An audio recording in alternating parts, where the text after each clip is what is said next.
Fala pessoal, nós estamos aqui com mais um Mundo das Obras com o Ricardo Andrade. Meu convidado de hoje é um grande amigo meu, Lucas Amorim, e o Danilo. Né, o Lucas, parceiro aí desde 2016, né, Lucas? Nos conhecemos na faculdade, como professores de graduação. O Danilo foi nosso aluno, hoje ele atua, né, Danilo, no mercado. Isso.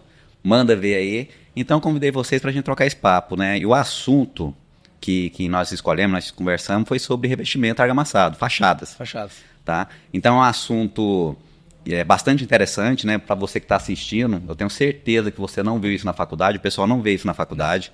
O pouco que vê é o professor que tem experiência em obra e administra alguma coisa. Eu cheguei a falar alguma coisa, tenho certeza que você falou também. Sim. Então eu chamei para a gente conversar um pouco sobre revestimento de fachada, argamassados, cerâmicos. Eu queria que você se apresentasse, Lucas, primeiro, tá? Então fala o seu nome, depois eu falo seu apelido no decorrer do nosso bate-papo aqui, do Danilo também. E também descontraído, né? Então vamos mandar ver. Vamos lá, então. Obrigado pelo convite, primeiro, né? Uma honra estar aqui no seu podcast. Fiquei muito feliz e lisonjeado pelo convite. Eu que agradeço. E assim, eu sempre falo para todo mundo, quando perguntam do Ricardo, né? Quem que é o Ricardo Andrade? Sem sombra de dúvidas, o melhor, ser um dos meus melhores amigos. E eu falo que é um anjo que caiu na minha vida. Reciprocidade, você sabe que é a mesma. O Ricardo apareceu na minha vida. Primeiro eu vou falar da gente, da nossa história, né? A gente tá na aula na faculdade. Sim, e depois eu vou falar sobre mim, vou comentar um pouquinho sobre a minha trajetória.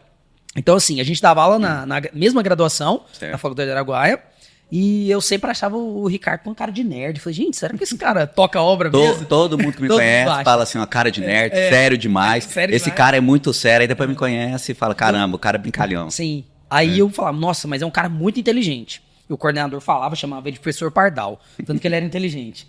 Aí a gente começou a trocar ideia nos intervalos, né, das aulas. Certo. E eu falei, cara, o Ricardo é muito gente boa. Só que eu não imaginava que era tanto, né? Então hoje o Ricardo é meu irmão. Ele me colocou para ministrar as aulas de pós-graduação. A primeira aula de pós-graduação que eu dei foi por conta do Ricardo, né? Marabá, no Pará. Assim, eu nunca tinha dado aula do tema. Eu lembro que eu te liguei e falei, Lucas, tem uma aula assim, tal, você tá disposto? Tá. Isso. Paga quanto? Tanto. Aí você me para quanto? Depois de amanhã, prepara o material. Sim. Aí você, mas assim, o mérito foi seu, tá, Lucas? Não. Você correu atrás. Sim, tá você bem. conseguiu montar uma aula de pós-graduação em tempo recorde. Foi. Né? Você já compartilhou essa aula sua comigo, nós melhoramos algumas coisas mais que vai crescendo, algumas coisas vão evoluindo. Mas a sua aula é top. É o sistema de impermeabilização, outro assunto que a gente pode conversar. Mas foi top. De lá pra cá, você, assim, só abriu a porta do hangar. Quem voou foi você, né? Então, assim, mas a porteira tem que abrir de alguma forma, né? Então, assim, sou muito grato a Deus por ter sua amizade na minha vida. E aí eu comecei a dar aula na pós-graduação. Então, a minha trajetória, minha primeira formação acadêmica foi como engenheiro agrícola. Depois me formei como engenheiro civil, fiz mestrado em engenharia de produção. E depois fiz especialização na área de docência, né? E sempre agora voltado para as áreas de patologia das construções, sistema de permeabilização. Só que hoje o meu forte é a parte de engenharia diagnóstica, né? Então a gente tem uma empresa de engenharia diagnóstica, chama Mega Engenharia Diagnóstica. Mega Engenharia. Os parceiros, né? Nós vamos colocar aí, ó, vocês vão ver aí a logomarca dele, tá, pessoal? Vai ter a logomarca. Instagram também. Vamos colocar o Instagram pra galera seguir. Ó, legal. Já é uma recomendação muito boa, tá? Então, com certeza, né? Então, vamos colocar pro pessoal de seguir. E contratar também, né, gente? Não é só seguir não, né? Se tiver problema pode chamar o Lucas Amorim. Né? Aí, a área que a gente mais atua hoje, é claro, que é a docência, né? Hoje eu dou aula nas pós-graduações, coordeno a pós-graduação também na área de engenharia diagnóstica. E atuo na área de laudos, perícias, mentorias e consultorias. Inclusive, eu participo de uma que você é coordenador. Sim, isso. Então, o Ricardo também é um dos nossos professores, nosso quadro docente, né? E a gente tem uma parceria muito forte, né, Ricardo? Graças a Deus. Graças a Deus. Até hoje. A nossa parceria é muito boa. Né? Então, é isso aí. A trajetória profissional hoje é mais a área de laudos. Engenharia diagnóstica. Isso aí, engenharia diagnóstica. O Danilo foi nosso aluno. Hoje é um colega de profissão. Danilo, conta um pouco sua trajetória. Como que você quis esse caminho da engenharia civil? Né? Como é que você chegou aqui? Ó, você está aqui com a gente. O processo foi um processo longo, né? Até eu escolher, foi por influência de uma pessoa da área. Eu já estava em algumas tentativas de faculdade, procurando algumas opções. E pelo menos a minha visão na época, até o acesso à internet era muito pouco. Pelo menos a visão que eu tinha, querendo trabalhar na área de construção, achava que a arquitetura estava mais ligada à construção. Então, assim, eu não tinha tanto acesso à pesquisa. Então, eu tentei arquitetura, bolsa, algumas coisas, não tinha condição. Bati na trave algumas vezes ali, só que eu já tinha passado de uma desistência de faculdade. Qual que era o curso? iniciei, na verdade, assim, eu não sou de Goiânia, sou da cidade do interior, cidade de Uruaçu. Vim morar em Goiânia, porque na época eu tinha conseguido bolsa para fisioterapia. Não estava nada ligado. Engenharia. Eu não A sabia engenharia. dessa não, que você ia fazer. Eu cheguei a iniciar a fisioterapia, eu era bolsista. Então, assim, no primeiro semestre de faculdade, eu cheguei na coordenação, falei, tô indo embora e não volto mais. Desisti da minha bolsa. E foi quando eu fui tentar alguma coisa na área de construção. Como eu já tinha passado por esse processo de desistência, o que eu procurei fazer? Para não ocorrer o mesmo processo, eu falei, vou trabalhar na área para ver se realmente é aquilo que eu quero. Então eu procurei alguns cursos na área e por coincidência apareceu lá maquete eletrônica. Então eu procurei uma escola, pesquisei sobre aquilo. Isso quanto tempo atrás? Isso é em 2011. Até Atrás já. Caramba. Foi em 2011. Já se falava em AutoCAD já? Foi justamente essa questão. O AutoCAD ele é um pouco mais antigo que isso, né? O AutoCAD Não, cara, ele tá brincando. No Brasil, você já tinha contato com isso? Na primeira vez? Foi quando eu descobri a questão de AutoCAD. Entendi. Porque quando eu pesquisei, eles me informaram que para eu fazer maquete eletrônica eu tinha que fazer AutoCAD. Então foi onde eu fui fazer AutoCAD, fiz curso de maquete eletrônica, eu quero os desenhos em 3D e tudo mais, para eu poder procurar algum curso na área. Algum trabalho na área. Eu fui procurar algum trabalho na área, coincidiu de eu conseguir, do ano de 2011, foi quando eu... Estrutura metálica, cara? Isso, foi justamente na empresa de estrutura metálica. Legal. Só que foi um período que a empresa entrou em crise. Logo que eu entrei, ela entrou em crise. Então, o primeiro momento... 2016, a crise? Não, essa ela foi a própria em 2011. Foi uma crise interna entre os patrões, essas coisas assim, questão de relacionamento ali, e acabou a empresa fechando. É porque eu falei 2016, que na nossa época, em 2016, foi quando teve uma grande crise aqui na nossa região, tá? Sim. Centro-Oeste, aqui nós estamos falando de Goiânia. Então, assim, as construtoras estavam demitindo e muito produto no mercado. Verdade. Então, você via o pessoal que nunca tinha ficado desempregado na área da construção civil e ficou, né? Infelizmente, a construção civil eu vejo como um termômetro. Sim. Então, se o mercado, se na política, né, a questão de investimento alto, a construção civil está em alta. E depois cai. Então, sempre eu vejo essa questão dessa senoide, né? Acho que todas as profissões elas têm essa oscilação. Mas acho que é igual você falou. Se a construção civil tá bem, é porque a O Brasil economia tá bem, É. tá boa. Então a gente teve um boom em 2009, economia boa em 2009. Surgiu diversos cursos Aí de começou a graduação. estourar um monte de curso. Então, Parecia creme, né? Jogava água ali no cozinhar, assim, É isso aí, né? multiplicava. Multiplicava. E 2016, com a crise, né? Crise econômica, consequentemente, uma crise também na engenharia, né? Então, é muito oscilante. Eu falo que só permanece no mercado aqueles que são realmente competentes. Eu sofri com isso, você também, Lucas, 2016, 2017, teve isso. Bastante. E aí, Danilo, aí você trabalhou nessa indústria metalúrgica? Acabei saindo, aí depois eu fui para uma escola. Aqui eu tinha feito o curso para poder dar aula. Fui estudar mais AutoCAD, essas coisas. Acabou que depois eu fui dar aula. E lá eu conheci uma pessoa que um dia chamou para conversar a respeito de graduação. Legal. Foi quando ele me apresentou a questão de engenharia. Ele falou até pela questão de perfil, eu tinha mais perfil para fazer engenharia do que fazer arquitetura. Coincidiu depois de eu voltar para a empresa, essa que eu trabalhei em 2011. Aí justamente ela pegou essa crise de 2016, foi quando a segunda vez que eu saí dela. Entendi. Que aí foi quando eu já estava na área e vendo, eu falei, não, chegou agora, eu tenho que estudar.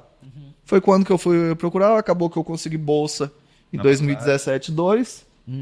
Foi quando eu tive o prazer de conhecer vocês, que acabaram sendo meus mestres e depois viraram amigo pessoal e amigo de profissão. Não, e assim, a gente convidou porque você foi um excelente aluno na graduação, hoje você está atuando no mercado e com certeza eu te trouxe para a gente ter esse bate-papo aí, se você tiver alguma dúvida atual relacionada ao mercado, como é que faz isso, como é que faz aquilo, porque muita coisa você não foi na faculdade. Isso. E assim, eu falo isso porque o que nós vamos comentar aqui agora justamente com o Lucas, são coisas que a gente vê todo dia no mercado, no dia a dia da construção civil, numa obra. Sim. E eu não vi na faculdade, eu vi depois de formado, atuando e também, da mesma forma que você está procurando informação, a gente procura informação, né? Sim. O tanto de livros que já surgiram, manifestações patológicas, não tinha normas. Não tinha. Eu falava em norma o seguinte, eu vou esperar, vou ver essa norma quando virar filme. E depois que você passa a atuar no mercado, né, realmente acontece isso. É verdade. Né? Legal, Danilo.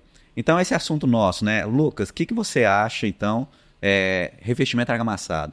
Qual que era a sua visão quando você entrou no mercado? Né? Eu tenho a minha visão, vou comentar também. Sim. Quando você entrou para hoje. Porque quando eu entrei, eu vou ser sincero com você, muita coisa que eu via na obra, maneira de executar um revestimento argamassado, por exemplo, nunca tinha visto na faculdade. Não, nunca. Então, nem imaginava, para mim aquele cheio era normal.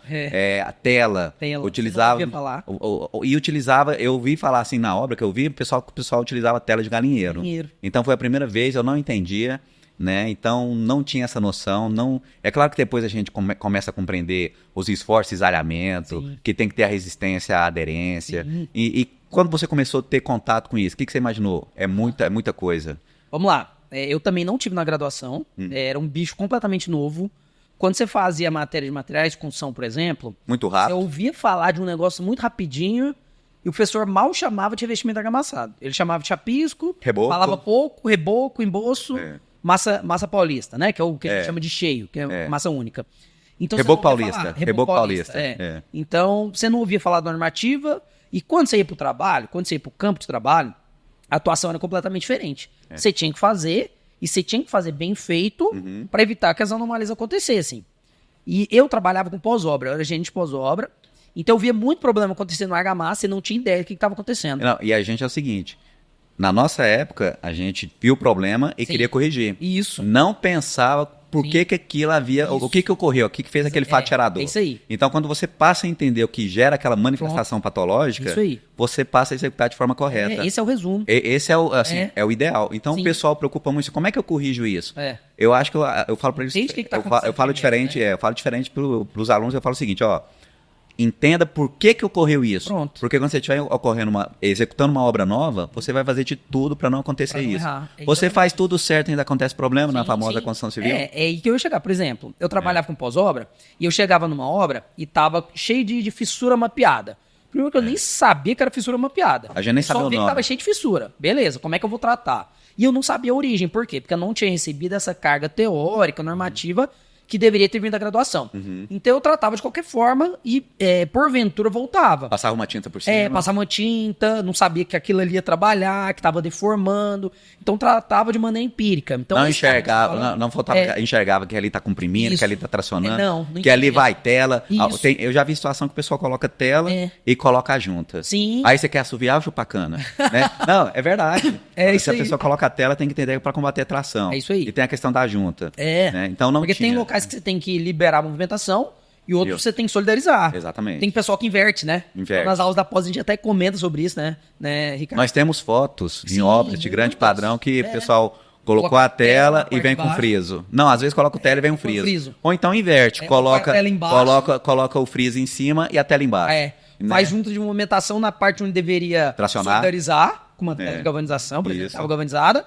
E embaixo coloca uma tela onde deveria encunhar e permitir a movimentação. Isso a gente não viu na faculdade. Não vimos. Eu vou só dar um testemunho aqui de uma aula que eu dei na pós-graduação esse final de semana. Então eu dei uma aula de pós-graduação falando sobre revestimento argamassado, aderência, fachada e tudo mais. E eu comentando sobre o chapisco, né? O traço de chapisco, promotor de aderência, que tinha que curar 3 vezes ao dia tal, para que desse resistência e passasse um teste de riscamento. E eu veio os alunos meio perdidos, né? E eu falei, uai, o que eu tô falando de errado aqui, né? Já fiquei assim. Aí um aluno levantou a mão assim, professor, isso em São Luís do Maranhão, né? Mas acontece no Brasil inteiro. Brasil inteiro. No Brasil inteiro. Aí eles, professor, aqui ninguém faz cura de chapisco. Eu falei, você tá brincando? Não, ninguém faz. O pessoal nem pensa... Nem alto padrão faz. O que acontece? O professor geralmente, eu não tô falando que são todos, tá, Lu? Geralmente o professor de universidade, faculdade, ele só explica o que tem que fazer, mas não explica o porquê. Quando explica. Porque a maioria nem fala. Quando você entende o porquê, como funciona, você faz. Sim. Né? Eu fiz posteriormente materiais. Por que eu fiz mestrado em materiais? Porque eu não entendi a reologia, eu não entendi o processo físico-químico. Todo mundo assim, ó. Se aconteceu com vocês podem falar o quê, né? Você entrou, você está fazendo engenharia civil, tem uma semana... Aí chega um parente e fala assim, você está fazendo engenharia civil, Lucas? Você está fazendo engenharia civil, Dani? Tô. Por que acontece esse problema aqui? Por que tá amarelo ali, né? Por que é isso? Mas não tá amarelo não, viu, gente? Tô dando exemplo aqui. Por que acontece isso? E você não sabe responder. Então você não entende que tem aquelas reações, as reações químicas, adquirir resistência, que um produto precisa de água, que o outro precisa de ar. E na construção civil, uma coisa que eu costumo chamar a atenção, diferente de outras indústrias, é que a construção civil você tem que respeitar o período dos materiais adquiridos. Perfeito. É um processo artesanal. E outra diferença, natureza. por exemplo, eu costumo falar que a nossa área, eu sempre falo isso, que a nossa área é ingrata, é injusta, em qual ponto? Se você tem um funcionário que não tem nenhum estudo, começa, por exemplo, numa fábrica automobilística, ele começa como um limpador, ali, vamos dizer, limpando os banheiros, ele tem chance de virar um encarregado em menor prazo do que uma pessoa que começa do zero na construção civil, Verdade. que começa lá embaixo limpando o banheiro da obra. Verdade. Porque a indústria está sempre ajustando. Você está ali, você melhora a questão mecânica, a logística, onde você vai construir seu carro, melhora o espaço, você adapta a sua fábrica e o material vai embora e a pessoa, ou seja, tem produtividade, continua. A construção civil, você depende do projeto e você vai adaptar a sua fábrica àquele produto. E a fábrica é móvel. Terminou, a fábrica vai para outro lugar. Verdade. Então, o risco de acidente é maior, a logística é maior, você está sempre montando. Aí a pessoa começou como servente ali, né? Aí subiu em uma gratificação, já virou um meio oficial. Na hora que está quase virando pedreiro, a obra acaba.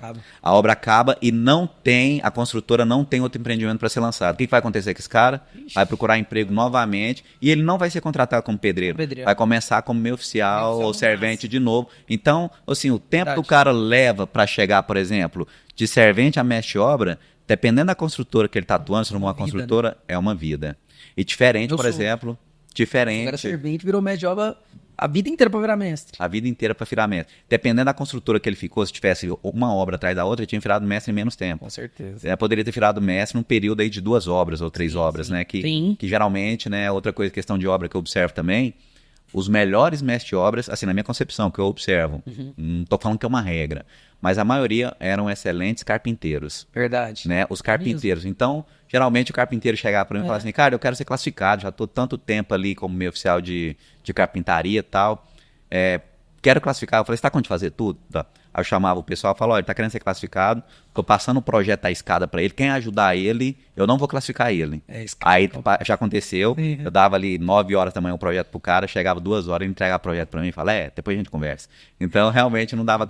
Já aconteceu isso. Entendi. Eu falei, então a prova sua é essa. Então, aí não classificava. Entendi. Porque o cara, para ser carpinteiro, muita coisa de carpintaria a gente aprendeu na obra. Sim. Com os carpinteiros, com os mestres de obra. Quase tudo, né? Quase tudo. Eu aprendi nada de carpintaria na faculdade, é obra mesmo. Não, obra, a gente aprende. A obra é uma escola, né, bicho? É uma escola. Eu falo que a faculdade, ela te dá um embasamento e ela te mostra o caminho que você tem que buscar, qual livro você tem que ler, tal, você vai lembrar de alguma coisa. Muita estrutura, material, muita teoria. O professor não explica. O professor não explica, por exemplo, né, o pessoal está assistindo o podcast, e todo mundo teve essa matéria de engenharia e arquitetura também, rema. Sim. A gente aprende que tensão é força sobre área. Então, se você tem uma força, você tem um papel, né? Você tem um papel e aplica Aqui, eu tô pegando aqui, ó, põe uma força aqui de 10 quilos. Beleza. Eu tenho uma força de 10 quilos nessa área da caneca aqui sobre o papel. Se eu pegar esse mesmo 10 quilos e colocar na ponta da lapiseira, a tensão é maior, apesar de ser a mesma força. Com certeza. Só que, por exemplo, onde pode atuar isso? Quinas de janelas, né? Ausência de contravergas. Por isso que naquele ponto que concentra ali tem aquela fissura. E a pessoa não explica. Clássica, né? E a pessoa não explica, né? O professor não chega a explicar isso. Então, falta ainda, né? Essa é uma questão que a gente conversa muito, que a faculdade... Né? A faculdade não vai ensinar você a ganhar dinheiro, isso é óbvio, mas ela tem que ensinar a engenharia. E eu acho que a maneira que as engenharias estão sendo desenvolvidas, essa ausência de prática, por exemplo, os meninos assistem aula, mesmo que eu assisti, então de lá para cá evoluiu muitos softwares, a maneira de, né, construir. Então o Danilo, ele até quase fez arquitetura e comentou, o pessoal geralmente fala o quê, né? Não, sou muito bom em matemática, vou fazer engenharia. Mal sabe. Cara, eu acho que não é só questão da matemática, tá? Não é. Por exemplo, claro você não vê cálculo 1 no terceiro ano de ensino médio, que na nossa época era ensino médio, né? Era. Eu lembro que quando eu entrei na engenharia, eu achava que eu era bom em matemática. Eu cheguei, fui ver cálculo, já tô a primeira paulada que eu tomei. Não tem nada a ver, né? Não tem nada a ver. É um cálculo completamente diferente. O que eu falo é o seguinte, que o pessoal é bom na área, não, vou para de exatas, não vou trabalhar com gente, por isso que eu vou para de exatas. Verdade. Cara, aquele cara, assim, eu já falei isso, vou repetir aqui, aquele cara que saiu da cadeia porque matou a mãe, a avó e o cachorrinho dela e que não tem estudo, vai conseguir emprego aonde? Na obra. Como servente, tá do seu lado ali. Eu já tive uma situação em que chegou a polícia na obra, falando assim, procurando o Sebastião tá aí? Eu falei, tá bem ali, tinha que conversar com o Sebastião, era encarregado. que a gente procurou, o cara evaporou da obra. Vestiu, pegou aquela capa ali do Caverna Tracão, daquela menininha, sumiu. Deixa eu contar uma história então também. O cara era foragido. Foragido. Ele tinha assim, é sério, eu falei, o físico dele era aquele chassi de Honda Pop mesmo. Ele tava foragido porque teve uma briga, o cara pegou a arma, tirou na perna do irmão dele, ele foi lá, tomou a arma do cara e deu 2 tiros no peito do cara. É mesmo. Resumindo, o que eu quero falar é que quem pensa que vai fazer exatas, engenharia e não vai trabalhar na área com pessoas, se engana. Tá enganado. É igual a arquitetura. A arquitetura, geralmente, o pessoal pensa o quê, né? Eu converso muito com a Cristiane, converso muito com alguns colegas arquitetos, que eu acho que a arquitetura está em alta, né? Eu vejo, assim, muitos projetos, então, de desenho, questões de arquitetura de interiores, projeto executivo desenvolvido por arquitetos que dominam software, né? Diversos softwares, não é só mais AutoCAD, tem Revit, tem ArchiCAD, diversos softwares. E a arquitetura não é só ser bom em desenho. Sim. A arquitetura envolve conhecimento, por exemplo. Uma coisa é você só desenhar, aí você pode ser um cadista e contratar o cara para desenhar. Sim. Outra coisa é o arquiteto que domina a legislação, para onde ele está projetando. Envolve muita questão de volumetria e muita matemática. Porcentagem de área permeável, Não, e outra altura, coisa também. TDC, né? Direito de construir que nós temos aqui em Goiânia. E uma coisa que quase ninguém fala da arquitetura, e eu acho uma bobeira ter rixa entre engenheiro e arquiteto, nós somos Eu correlatos, gosto né? só do bullying. Só pra- só mas pra assim, agitar, né? Mas isso é normal, mas o arquiteto é muito trabalho. Eles precisam entender da parte de parte luminotécnica, de conforto térmico, Principalmente. acústico. Quando você chega numa casa, uma edificação qualquer, que foi desenvolvida por um arquiteto ou arquiteta, é nítida a diferença. Muito diferente. Né? A iluminação é diferente. O pessoal tem muito A preconceito temperatura que diferente. acha que contratar engenheiro e arquiteto sai caro quando não contrata o profissional que já tem uma experiência no mercado. Claro, com certeza. Que já conhece, que já entende das normatização. Sim, sim. Né? Aí falam de projeto e o cara do projeto. O Danilo faz muito projeto. Faz seu jabá. Isso aí a gente cara faz do também. O Danilo trabalha muito com projeto, a gente faz umas parcerias, né, Danilo? Isso. E o Danilo domina muito essa questão de softwares. AutoCAD, Revit, outros, né? Assim, o Danilo consegue fazer uma compatibilização muito boa. É. O que eu faltou em mim, assim, nessa parte Também. aí, o Danilo soluciona, né? Por isso, Não, por isso você tá aqui, viu, Danilo? Mas Porque talvez- a gente gosta de ser também. Mas viu? talvez foi por essa questão do processo ao contrário que eu fiz também, né? Eu fiz um processo antes também, eu fui procurar essa área primeiro para depois ir para engenharia. Mas quais softwares vocês dominam? Porque você sabe uns softwares que eu não sabia nem que existia e o cara sabe Cara, usar. eu comecei com AutoCAD, depois fui 3D Max, SketchUp.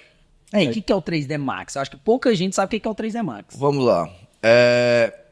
O 3D Max é modelagem em 3D, da Autodesk também, tanto Que é a como mesma da AutoCAD. AutoCAD, Revit, 3D Max, Civil 3D, tudo Autodesk.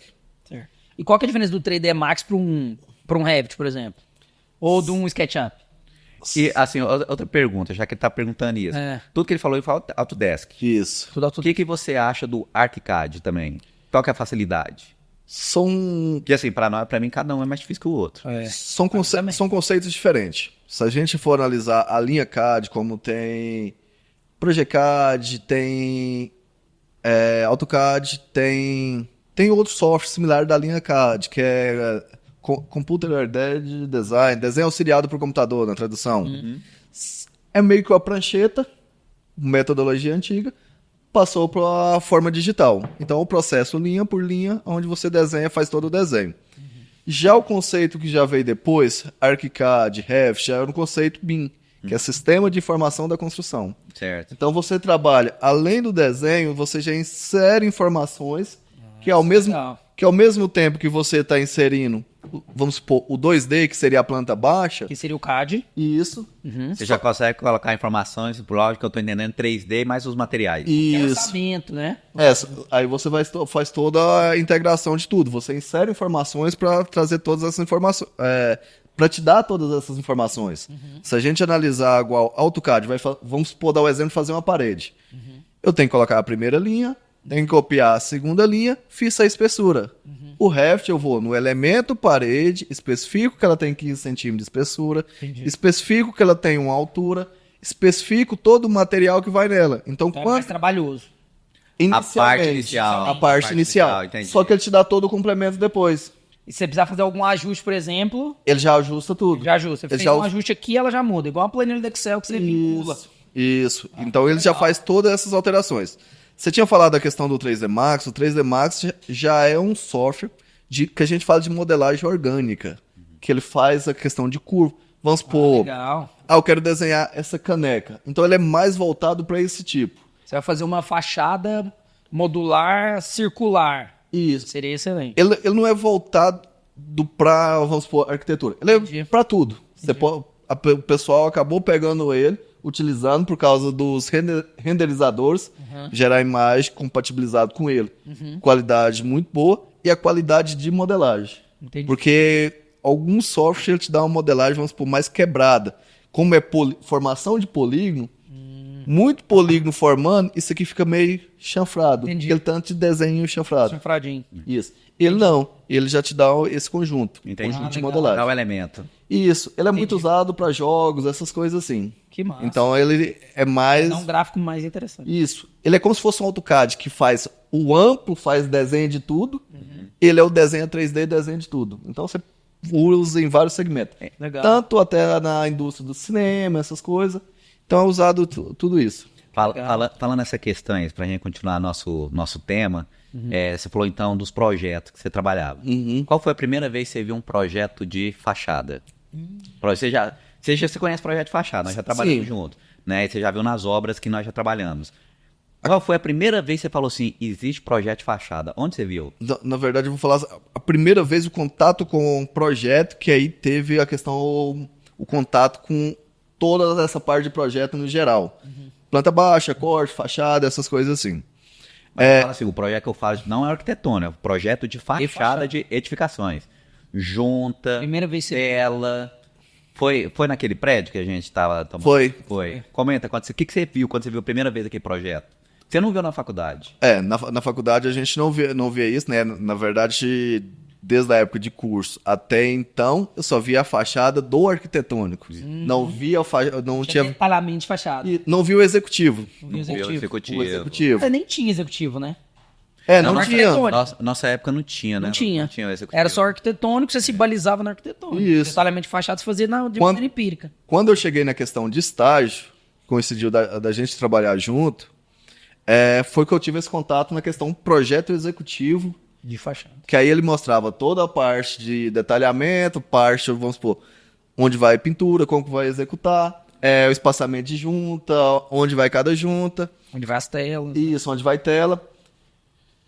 E já tinha indicado também onde ia também a questão Os dos... encoiamentos. Isso. Tudo, alvenaria, modulação. da Isso, a alvenaria. modulação de alvenaria. Interface, pilar E alvenaria. o que você achou? O que você achou quando você viu assim? Você falou, caramba, tem um mundo aí que eu não conheço. Na verdade, em todas as áreas, não só fachada, tinha um mundo a mais que eu não conhecia, né? É um projeto executivo. Que é o projeto executivo. E assim, você deu sorte, porque essa construtora contratou. Verdade. Existe o fato da construtora contratar e executar. Sim. E existe o fato, ainda bem que você não falou qual que é a empresa, tá? Porque tá tendo problema de fachada lá. O pessoal na época me ligou. Olha a pergunta. Qual aditivo que eu utilizo na argamassa para não ter que usar a tela? Eu falei, não existe isso. Que isso? Não, absurdo. eu falei, não existe isso. Uma não E aí eu falei, ó, impede de usar o- você tem que usar a 13755, explica Isso. como é que usa a norma, Isso mesmo. tem que colocar, porque você pode ter um problema. Não executaram, sabe? Não, experiente, já construí isso mais de 30 vezes, não tem problema. E o prédio lá tá tendo problema na fachada, que tá aparecendo fissuras, E é já caro, tá, viu? e é caro. Já tá aparecendo, e aí o pessoal ainda continua insistindo, pensando que é problema de pintura, né? Então tá acontecendo esse problema lá. Então você viu essa questão dos projetos, tá vendo? Você viu a questão da junta, e aí você foi associar, a gente associa-se então, né, Lucas, a questão das normas. Sim, Né?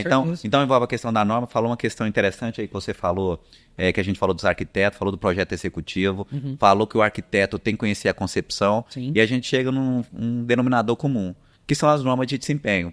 Com certeza. Então, se eu não me engano, posso estar errado aqui, mas acho que foi 19 de julho de 2013, que foi quando ela entrou em vigor, né, a norma de desempenho. Eu lembro quando ela entrou, eu estava na obra, eu falei assim, isso não vai pegar não, é só mais uma norma. Pegou E de todo lá dia, para cá, curta. e de lá para cá, tá assim, tá tendo muito... Quem mais entende das normas são os advogados. Com certeza. Então, tá entrando essa questão das normas, o tripé dela baseia-se em sustentabilidade, quer ver? Sustentabilidade, habitabilidade e segurança. Os tripé, é o tripé. Tripé de Então, ela tudo, né? baseia nisso, ela fala essa questão. Claro que a norma, ela está procurando essa questão de segurança, ser habitável e a sustentabilidade. Manifestação patológica, para mim, ela vai contra a norma de desempenho, porque o desempenho é de um time. Sim. Então, a primeira coisa quando você fala de norma de desempenho, o que eu penso, cara, o que você acha da norma de desempenho? O que você tem a me falar? Primeira coisa, onde está a sua obra? Então, que é o ambiente que a obra está envolvida, né? Como é que vai ser essa construção? É um conjunto, né? Tem aquela questão dos elos que a gente fala, já que a gente está falando de fachada, e o pessoal usa muito esse termo corrente, que é a vedação bem executada, a maneira de escolher o material, depois você tem um chapisco, tem a cura do chapisco que você comentou, aí você tem um emboço, aí depois você tem o reboco, ou então a massa única, né? O reboco paulista. É o que a gente mais faz aqui. É o que eu mais evangelizo. E aí tem até uma curiosidade, né? Por que chama... Vou perguntar pro Danilo, por que você acha que chama reboco paulista?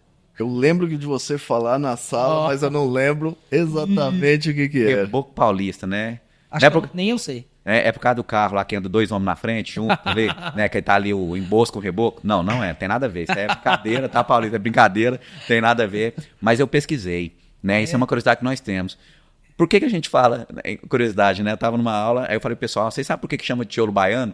Aí o aluno falou assim, professor, tijolo é assim, o baiano é assim, tá? Eu falei, isso aí é bula, é sacanagem, né? Não é assim, não. O emboço paulista, porque como fala de tijolo baiano, na época do Brasil Imperial, os melhores tijolos cerâmicos eram produzidos na Bahia. Olha. Então, quando você fala de tijolo baiano, é um tijolo de boa qualidade. Olha. Assim como foi desenvolvido na época também em São Paulo, essa junção do emboço com o reboco, então é uma única vez, camada única, massa única, foi desenvolvida em São Paulo. Então era muito utilizado nas obras ali, no desenvolvimento ali, né? Quando São Paulo estava começando a crescer. Então pegou. Legal. Né? E Goiânia ainda não tem. Goiânia ainda tem que ver o que vai desenvolver, né? Não tem ainda não tem um chapisco goiano, né? Não tem. Acabou que a gente absorveu mais a questão do reboco paulista, né? A gente fala de chapisco. Depende também da espessura, né? Depende da espessura. Dependendo da espessura ali, você não consegue, você tem que fazer um emboço. Não consegue fazer única. Porque assim, quando a gente fala de normativa, né, a gente falando de fachada, tem a 3755, 2017, que é a norma limita até 80 milímetros. Até 80 milímetros. Mas e aí? E aí ela fala que de 5 a 8 eu tenho que colocar a tela. Isso. Né? E fala que de 3 a 5 eu tenho que dar 2 cheios. Você tem que esperar aí um período aí de 16 horas. Então assim, tem uma série de nuances que a gente não vê na faculdade e que vão, se a gente souber executar, a gente vai evitar as manifestações patológicas e vai cumprir os requisitos da norma de desempenho. Aí o pessoal fala, não, mas... Aí a gente puxando lá da arquitetura, do desempenho e da norma de fachada. Já tem ali o problema, que o arquiteto, geralmente, eu vejo nos projetos, antigamente, todas as paredes eram de 15. Sim. Hoje não é isso, a pessoa tem que contratar uma empresa para fazer os estudos de desempenho, térmico, acústico e lumínico. Só pra gente ter uma noção, num prédio que a gente participou junto, a fachada, originalmente, teria em torno de 3,5 centímetros. Só que ela teria que cumprir requisitos da norma de desempenho para a redução sonora da área externa para dentro dos apartamentos, para que a reverberação de carro e de pessoas passando e tudo mais. Eles colocam alguns equipamentos para simular o que pode ocorrer lá na frente. Mas na técnica, no projeto executivo, isso. Contratou-se um arquiteto para poder fazer os projetos de redução sonora, e esse reboco, ele subiu de 3,5 para 5. E, subindo para 5 centímetros, conseguiu cumprir requisitos de acústica desse prédio. Então, se o arquiteto não tivesse conhecimento da norma de fachadas, não tivesse compatibilizando com o projeto de fachada, ele não teria cumprido um requisito da norma de fachada 3755 e da norma de desempenho. Então, olha a importância de a gente conhecer a normativa. Eu tenho que saber colocar a norma de fachada, eu tenho que saber que ele é obrigatório. Inclusive, criou-se um novo profissional, que é o fiscal de fachada. Tem. Muita consultora tem um fiscal de fachada para poder fazer todo o monitoramento, saber se tudo é contento. Então, hoje, a norma ela tem um caráter obrigatório, visto que ela fala deve. Em vários pontos da norma de fachada, ela fala, você deve fazer espessuras tais, você deve colocar telas em tais pontos, você deve... Então, toda vez que uma normativa aí, o pessoal pergunta, mas a norma tem poder de lei? Não tem, mas ela é vinculada a uma obrigatoriedade quando ela tem isso. Então, assim...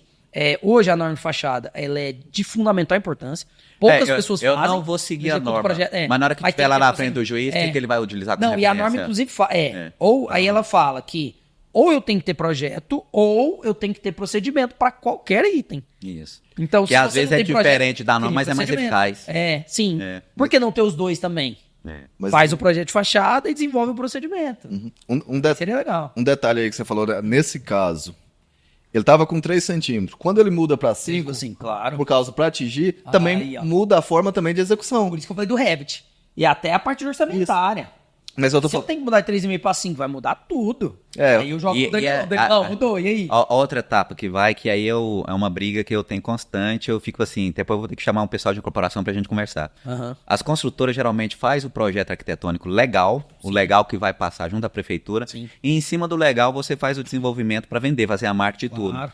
Então, às vezes, o pessoal faz de uma forma muito rápida o projeto arquitetônico legal. Só pra provar. Só para provar. Aí, depois de aprovado, começa a obra, aí vai começar as incompatibilidades. Isso aí. Então, onde não estava previsto um shaft, vai passar a ter um shaft. Aquela espessura de parede que antes tinha quilo, vai acabar perdendo uma metragem ali dentro do apartamento. E o forro que estava previsto um pé direito X, vai ficar X menos alguma coisa, porque a tubulação... Já aconteceu, depois de aprovado o projeto, a laje técnica não cabia o ar-condicionado. Então pode acontecer diversas situações e eu pergunto, por que os donos, o que você acha assim, a maioria, eu vejo que são poucas construtoras ainda, a maioria ainda não opta em fazer os projetos executivos durante a concepção do seu desenvolvimento legal, porque você teria menos interferência. Por que eles não adotam isso? Assim, porque você pode manter o mesmo prazo da obra, Sim. só que você vai lançar um empreendimento mais aqui na frente. É. Né? Eles querem lançar aqui. Aí você tem a obra aqui, nesse trecho aqui, diversas incompatibilidades vai ocorrer, você vai acabar gastando mais dinheiro, você vai estar demandando mais os profissionais para compatibilizar. Por que aconteceu aquele problema? Sendo se você consegue executar antes, começar a obra ali... maior, né? Planejamento maior, chegar ao canteiro de obra com praticamente 90% do Redondinho. projeto pronto, Com certeza. então você consegue ter menos problema na obra e ficar focado na execução. Eu não entendo porque... Eu penso assim, não, eu penso o seguinte, não, eu quero lançar, eu quero vender, Muitos donos de construtora, assim, praticamente não estagiaram numa obra. Com Né? certeza. Então já herdou aquilo ali, muitos, mas eu conheço muitos, né? Tem uma construtora renomada em Goiânia, tá? Que eu já trabalhei nela, foi uma das que eu aprendi muito com o Dr. Moacir, e que os 2 filhos deles que hoje tomam conta, né? Então é da parte comercial, outra é a parte técnica, os dois, desde quando entrou no pé na engenharia, já começou a estagiar na obra. Que legal. O Moacir é bastante técnico, né? Nossa. Então se ele estiver assistindo o podcast, eu queria agradecer ele. Ele é muito técnico, juntamente com o Dávila, né? Que era o coordenador que aposentou, né? E aposentou assim, ele saiu, falou, não vou mexer mais com obra. A vida toda mexendo, então é um cara que ensinou muito. Então eu entendi como assim ele desenvolvia e ele pagava ali para sua gestão na maneira geral, né? Então chamava Moreira Hortense, depois o Hortense saiu e acabou virando CMO. Então ele investe nessa parte, é uma construtora que eu vejo que preocupa muito com essa questão de planejamento. Importante. Porque é fato, porque o que eu vejo, construtora que não tem planejamento, a tendência é ela não perpetuar. Sim. Então ela vai morrer. Claro. E as que têm planejamento sempre procura. Por que esse prédio X? Por que ocorreu tanto de manifestação patológica? História. Ah, porque a gente fez a pingadeira errada, então no próximo já corrige. Construtora que não tem esse estudo continua sempre executando a mesma coisa, o prejuízo está aí, pode vir manifestações patológicas. E cada vez vai aumentar essas questões das manifestações patológicas, Sim. porque a gente está falando de fachada, e fachada, prédios em Goiânia, Lucas, você lembra que na nossa época, né, assim, eu formei antes de você, depois você fez engenharia civil, os prédios eram na faixa de 20 a 25 pavimentos. Hoje nós temos prédio em Goiânia mais de 35, né, pavimentos. Mas 50, a gente já tem 50 pavimentos. 50 pavimentos. É o Orion. O Orion. Então você assim, já tem diversos... tem aquele ali na The King lá, o Sim, Kingdom. Kingdom. Kindle, né? É. Kindle, né? The Já tem Kindle. já tem Então, um brutão já. então você tem... e o que acontece? Isso, por exemplo, muda o quê? Muda o FCK do concreto. Com Óbvio. certeza. Eu conheço prédio em Goiânia que desde a fundação até a tampa do reservatório, no Marista ali, o FCK é 50. Então você tem estruturas cada vez que solicita mais, tem menos deformações, e aí é onde a gente chegou no projeto de fachada. O projeto de fachada não é só a projeto de fachada, é um projeto de compatibilização que envolve toda a questão da norma de desempenho que você acabou de falar aí. Então, qual que é a deformabilidade, aonde que pode ter essa deformação, né, milímetros por metro, um tipo de estrutura, o que você vai revestir depois. Não é só fazer o Ctrl-C, Ctrl-V, é mais complexo, né, a questão da fachada. E o pessoal tá falando, pô, mas vocês estão falando de fachada, então a gente vai apresentar aí no podcast, pessoal, vai ter fotos em que o pessoal vai ver imagens de acidentes. Nossa. Então a gente sabe, né? Você viu aquele material, quando a gente começou a compartilhar aquele material de revestimento de fachada, os acidentes. Muito. Então tem um acidente lá de 93, dona de casa, né, atingida. Janeiro, Aí o meu filho saiu de casa bem, e ele segurando um concreto. Uma pessoa, né? né? Um Então, senhor, né? Então, Eu lembro dessa foto. você vê que o senhor, você vê que até a reportagem não sabe diferenciar reboco de concreto. Para eles é tudo igual, né?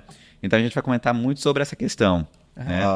Igual o Lucas tá aqui, que é muito... É o cara da área de patologia, essas coisas assim. Por que que a gente vê muito problema, a gente tá falando de fachada, na área de bandejão?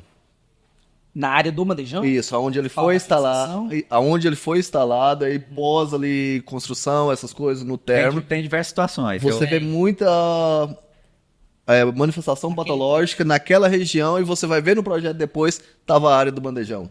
Eu vou assim, o Lucas vai falar, mas eu posso até falar o que ele vai falar, mas primeira coisa, acumulava pó ali. Com certeza. Então, com certeza, o pessoal, ou virulência, o pessoal, geralmente quando o pessoal pergunta, né, o pessoal fala assim, ó, minha fachada tá desplacando. Quando você faz anamnese, então esses termos que a gente fala, anamnese, manifestação patológica, patologia, é tudo termo da medicina. Sim. Né? Então a gente pegou emprestado e não vai devolver mais. Não vai. Já era. É nosso já, né? Quiser, vem pra porrada. Então, né? Engenheiro com médico aí, brincadeiras à parte. Mas aí acontece isso, né? Então você tem a questão da pulverulência e também pode estar associado ao FCK que eu falei. Quando você tem um FCK mais elevado, você tem menos poros. E com isso você sabe que o chapisco ali é um travamento mecânico que não vai permitir esse travamento. Então pode ser uma situação, pode ser esse ponto. Sim, sim. Um dos pontos que eu pensaria era isso. Porque aquela fachada ali foi onde você montou o seu elevador de cremalheira? Foi, ué. Porque como você sabe que é o elevador de cremalheira? Pode ser. Sim. Então você nunca chega naquela situação, assim, a manifestação patológica. É por causa disso. Não, você coloca uma nuvem.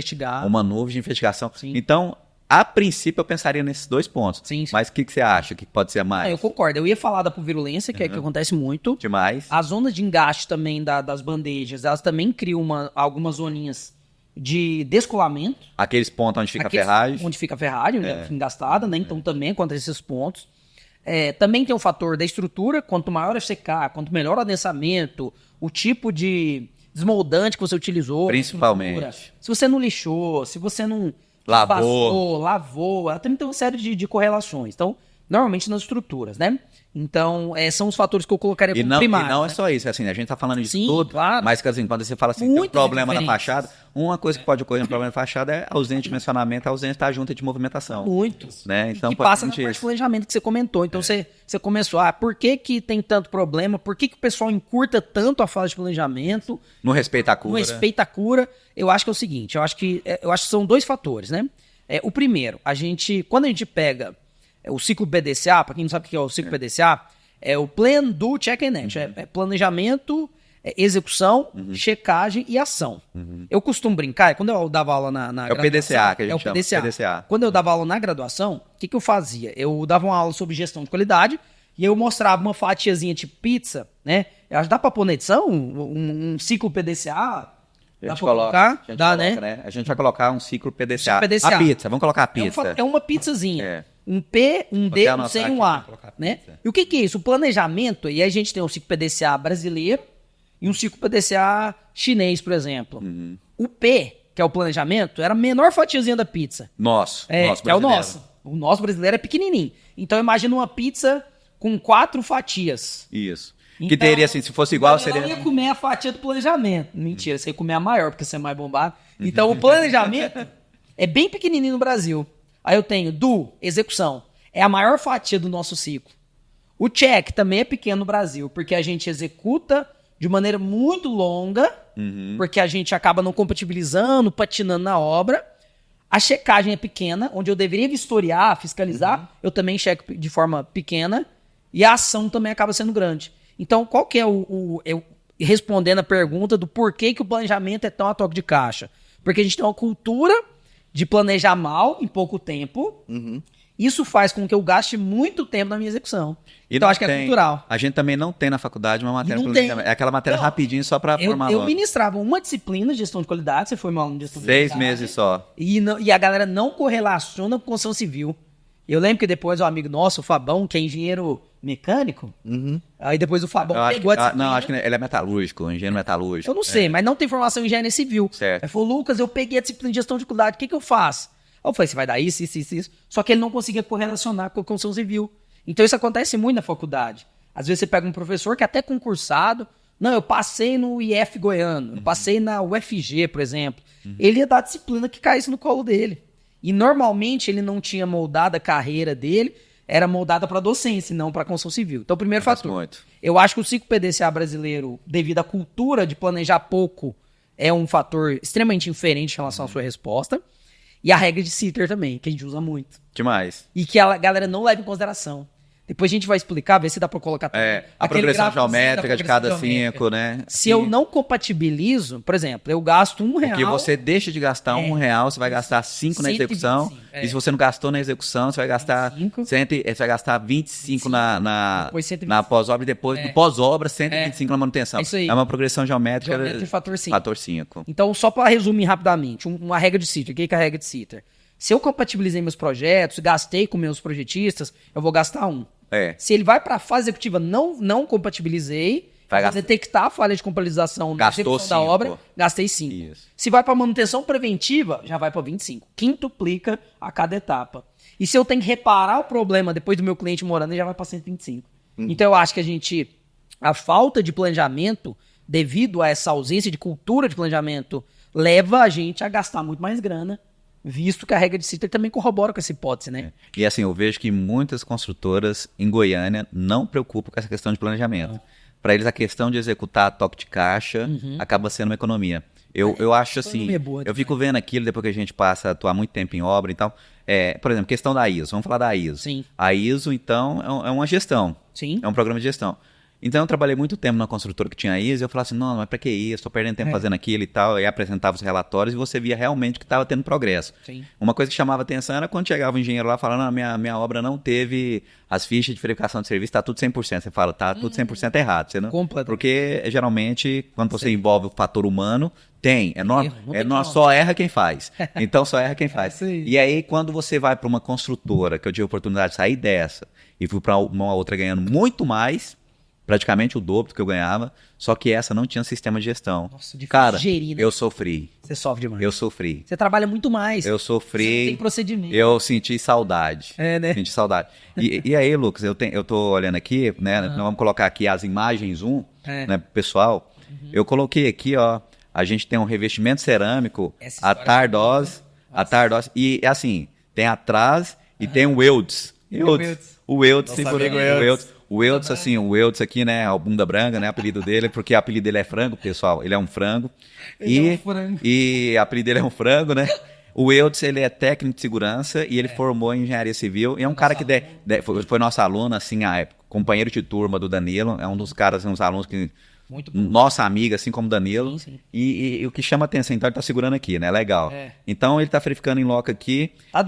O pessoal tá vendo? Pela imagem, o pessoal tá vendo. Ó, que legal. O pessoal tá vendo essa imagem, que é a imagem. Isso é bonita, hein? Então você vê que não teve o acertamento correto do revestimento argamassa, não teve a quebra dos cordões. O pessoal acha. E aí eu vou apresentar para vocês não conhecem. Geralmente na obra, quando você erra, quando o cara é mandado embora, qual que é o bicho que tá lá embaixo com a boca aberta? Que a gente fala, vai pegar. É o jacaré. É o jacaré. Só que aqui, né, não é o jacaré. A gente evoluiu, nós temos o Shark. Conhece o Shark? Não. Aqui o Shark. Olha, que legal. Né? Aí o Shark fica lá com a boca aberta, né? Mas é um Shark bonzinho, Dani, quer ver? Vai mexendo nos dentinhos dele.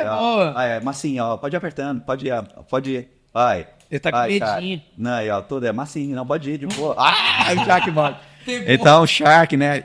Shark! Então, o que eu costumo falar, né? Tem um episódio nosso que eu explico porque eu coloquei o Shark. Então, o Shark, se a pessoa não quebra os cordões, não respeita o tempo em aberto da argamassa, que isso aí está na norma, como abrir, depende do fabricante. Fora estar na norma, você tem que ver o fabricante. Sim. Então, geralmente, você abre o pano até 1 metro quadrado da área externa, até 5 minutos você tem que colocar o revestimento. O pedreiro, não tem ninguém fiscalizando ele abre um panão e vai colocar de qualquer jeito e não faz aquela verificação 3D que a gente fala. Sim. Então, geralmente, quando isso acontece, eu falo que isso é o quê, né? Quer ver? Eu falo que isso é o quê? problema! Então corre o problema. O Muito Shark, legal esse tubarão o aí. Shark é o Shark. Da Legal, construção o civil. Shark, bicho. Então o jacaré já era e o Shark tá, né? Evoluiu, né? Saiu da prancheta, perigoso. subiu pra AutoCAD, abriu pro rap, tá? Então ficou mais perigoso. Então o pessoal não respeita isso. Sim. Então, essa questão executiva, como executar, eu acho que as construtoras têm que dar esse treinamento pros seus funcionários. Sim. Então, começou outra obra, dá o treinamento novamente.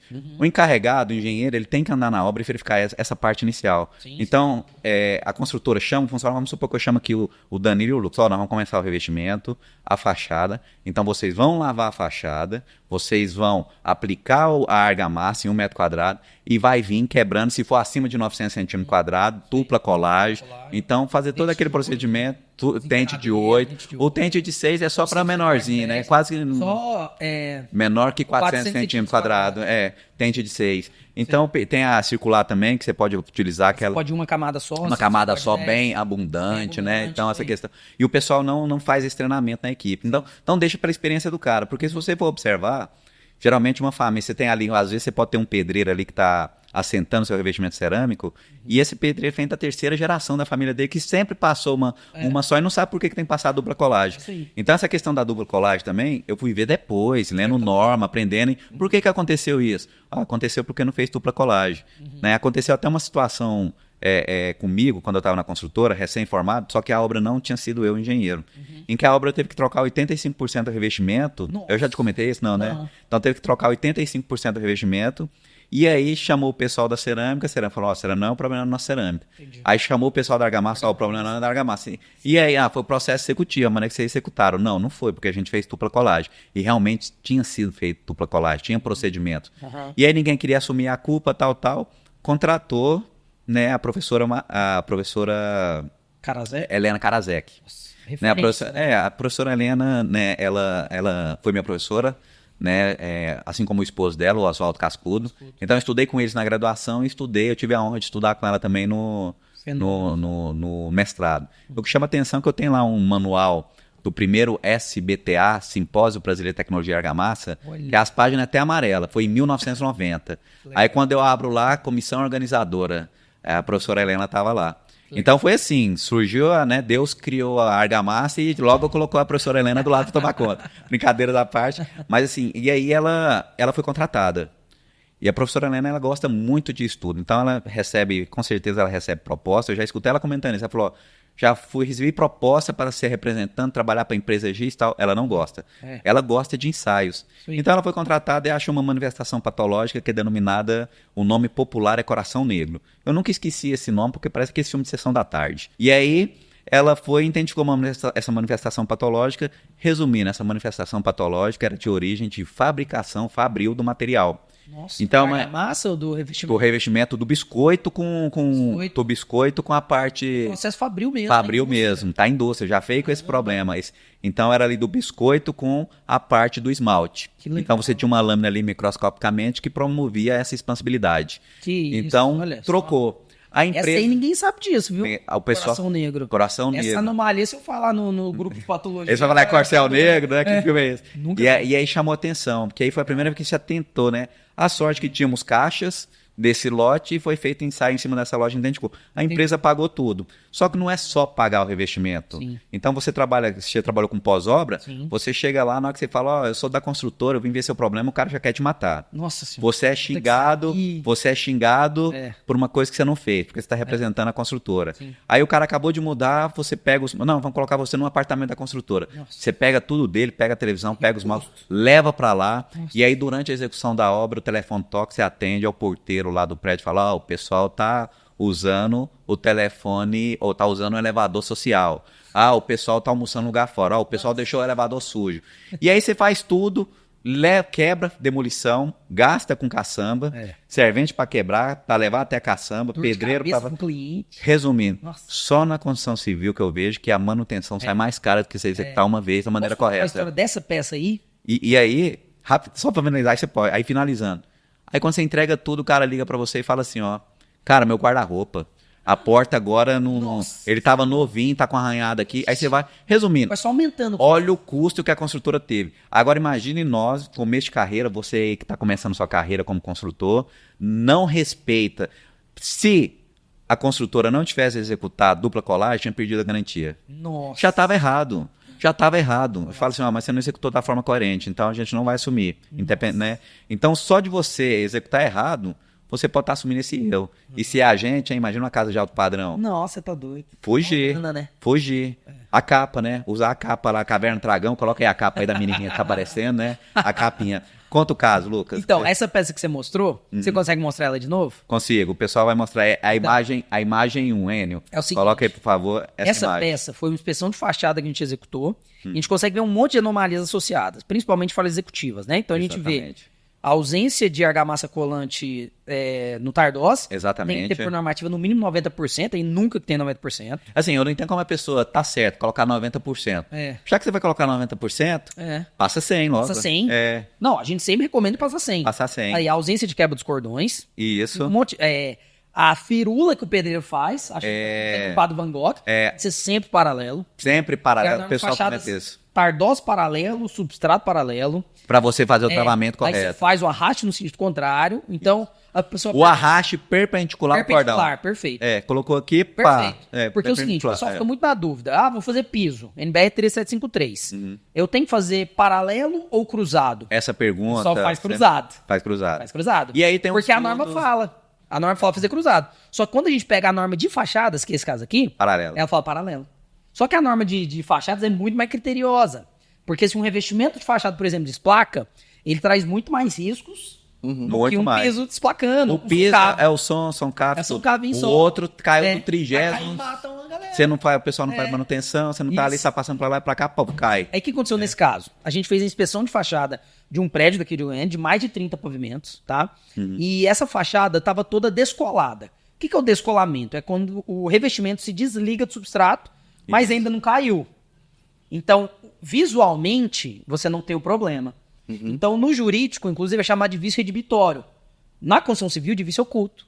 Você não vê. O problema estava lá, mas o síndico não viu. E o síndico não deu a manutenção de fachada, num prédio de 9 anos. Escuta esse caso.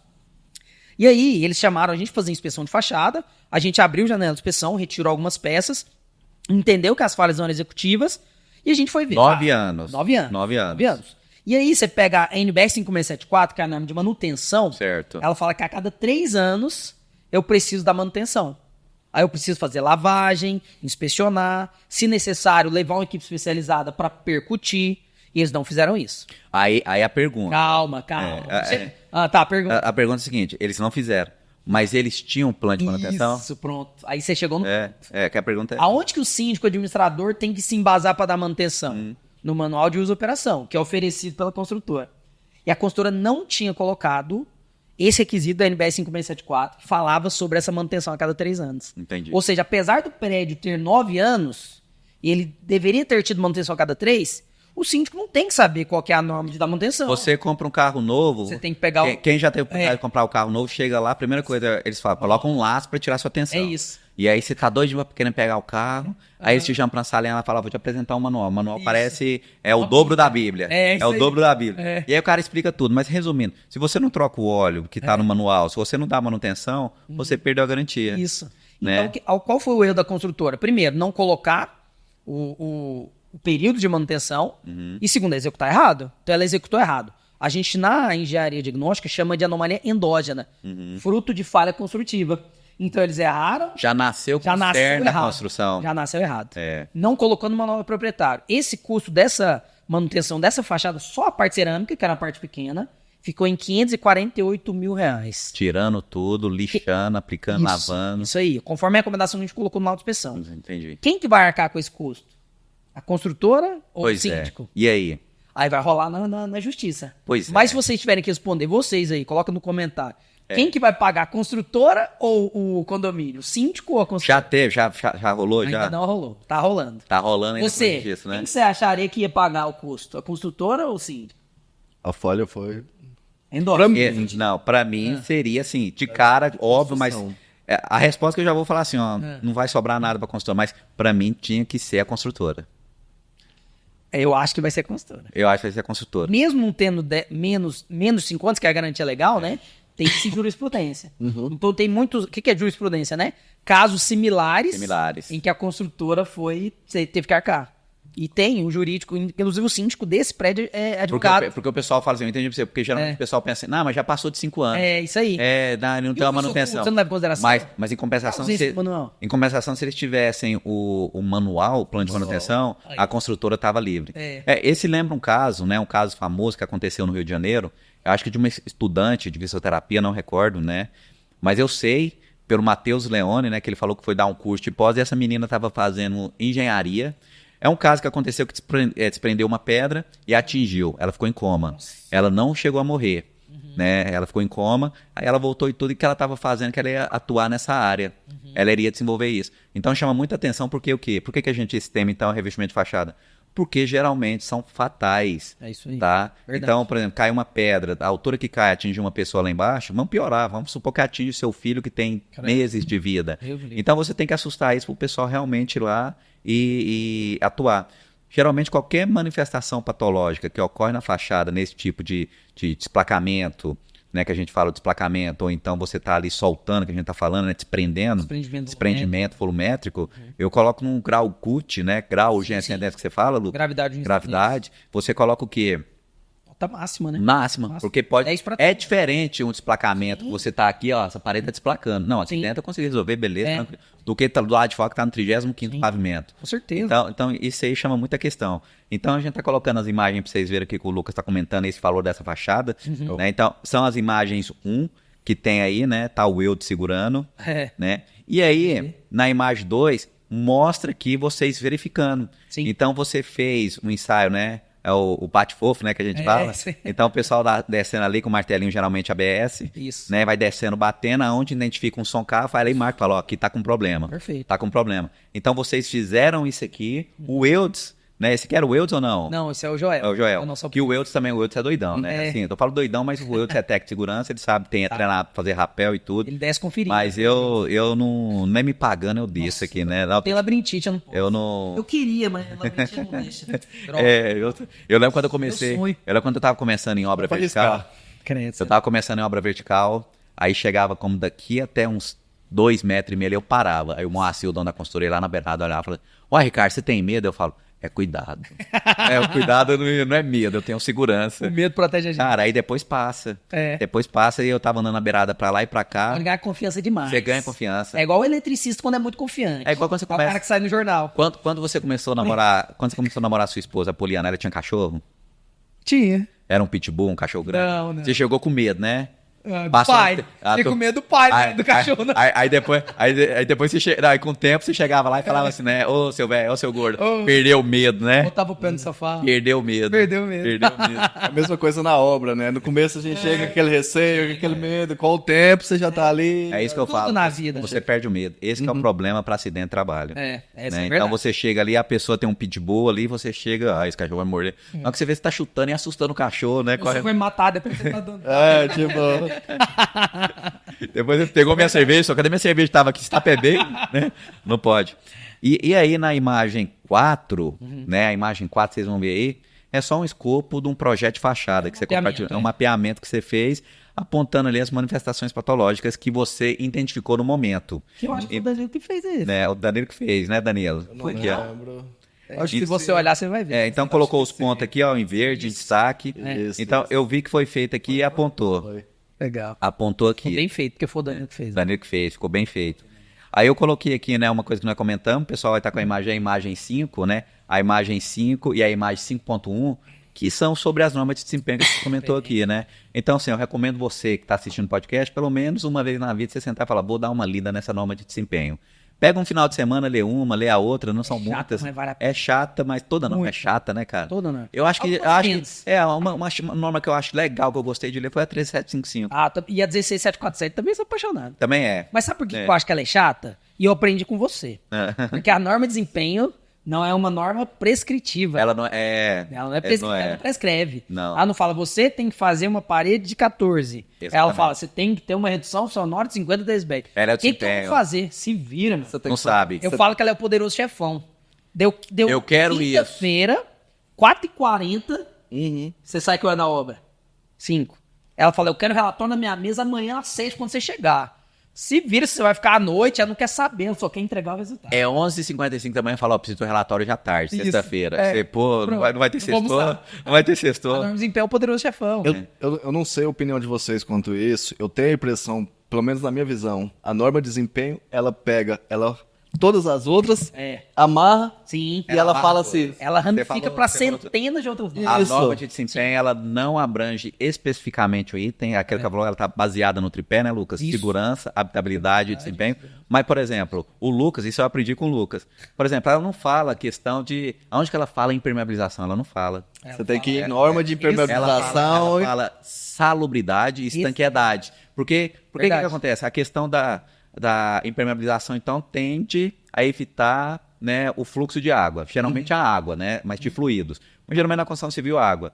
Então, por exemplo, você tem uma parede ali, você tem um fluxo ascendente, capilaridade.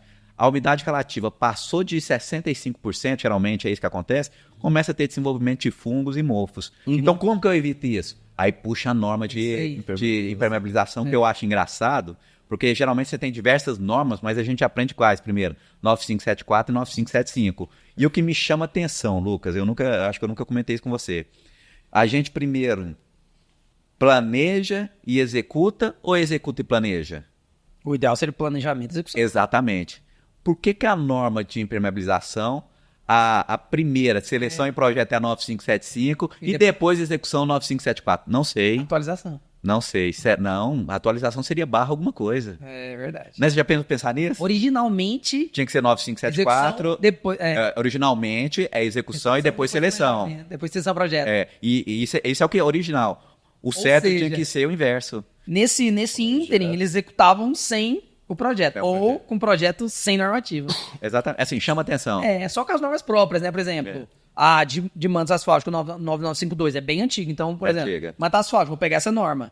Mas não tinha um embasamento de projeto de detalhamento. Não tinha. Curioso, hein? Não tinha. Nunca tinha pensado nisso. Não, esse trem de inverter, você vai ver, sim. você vai... Pô, É verdade. chamou atenção, né? Acontece isso. Voltando a uma pergunta, até que é um assunto que a gente tinha comentado, a questão de eu ver projeto, quando eu vi essas coisas, de fachada. Uma coisa que eu identifiquei na mesma obra que a gente trabalhou junto, a questão projeto de impermeabilização. Que não é comum a gente ver e o povo falar sobre o projeto de impermeabilização. E quem fez o projeto de impermeabilização lá, você lembra? Eu lembro. Não, eu não lembro. É da Noelma? Não. De quem que era? Não ficou legal, não. Melhor Melhor não comentar, não ficou legal. Não ficou legal. Não, o que acontece? Essa obra, eu sei que não é o tema aqui, mas eles utilizaram um cristalizante Sim. numa estrutura que movimenta. Muito legal. Tá tendo problema também. Eu sabia. Você sabia que ia acontecer. Com certeza. Né? Quando você Cantei a pedra. Você cantou a pedra. É. E tá dando problema, tá? Com certeza. Você dá vontade de falar assim, ó, sabe aquele filme? Ó, isso não vai dar certo. Ó, volume 2. Voltei pra avisar que não ia dar. Lembra que eu avisei? O filme, não vai dar certo. Aí saiu 2, episódio 2, te avisei. Aquela questão, o processo da dilatação, essas claro. coisas vai dilatar. Só até 0,4 milímetros. A dilatação que teve é lógico, é muito mais que 0,4. Lucas, 0,4 é no máximo a retraçãozinha de... Luca, outra coisa, só pra gente finalizar essa questão da impermeabilização e a gente voltar pra fachada, a norma realmente necessita de atualização. Sim. O mercado fala, assim, o mercado é tão engraçado que fala de manta líquida, a norma não fala, é membrana, que é moldada em Membrana lóculo. acrílica, sim. É membrana líquida, é só né? quando vem industrialmente. Manta industrialmente tem já no mercado de 5 milímetros e a norma vai até 4. Então tem essas questões. Mas caiu em desuso, quase não tem 5. Acho que as indústrias nem fabricam mais 5. Não vendeu, né? Ainda bem, né? Não, ainda bem não, assim, vendeu, poderia mas ter... Não faz sentido ter 5. Não faz sentido. Que é, o pessoal A 3 consegue. milímetros, 3 classe B já supre o mercado. A Atende. 4 já é lá em cima, entendeu? Mas falando de fachada e estanqueidade de fachada, a gente também tem que pensar na impermeabilização da fachada. Tem. Deixa eu dar um dado aqui que eu acho que é legal. Quando o pessoal faz revestimento argamassa de fachada, que a gente comentou, que é um tema, assim, fantástico da gente abordar, o pessoal não se preocupa muito com aditivar, por exemplo, um revestimento argamassa de fachada para evitar infiltrações nos apartamentos internos, por exemplo. Hidrofugante. Um hidrofugante. Sabe qual que é o custo que onera quando eu coloco um aditivo hidrofugante no nosso na revestimento composição do argamassado? R$3 por metro quadrado. R$3 por metro quadrado. De R$2 a R$3. É muito pouco. Então, se você pensar, infiltração, que a gente estava comentando, é a anomalia que mais acontece no Brasil, né? Disparadamente. Mas sai R$3 por metro quadrado. De R$2 a R$3 o preço do metro quadrado, quando eu aditivo. no custo global do traço. Ele onera mais de 2 a 3. Então, vamos supor que eu gasto R$60 no preço do metro quadrado do reboco da fachada. Vai subir 63. 63. Entendi. Entendeu? Então é muito pouco se a gente parar para pensar que, visto que as infiltrações são as anomalias que mais acontecem no Brasil e que o custo de reparo delas é muito alto, se a gente fizer esse acréscimo de custo e a gente vai praticamente mitigar as infiltrações vindas de fachada. Claro que obedecendo uma série de outros fatores, né? Diversos. Não dá pra fazer só de é um time.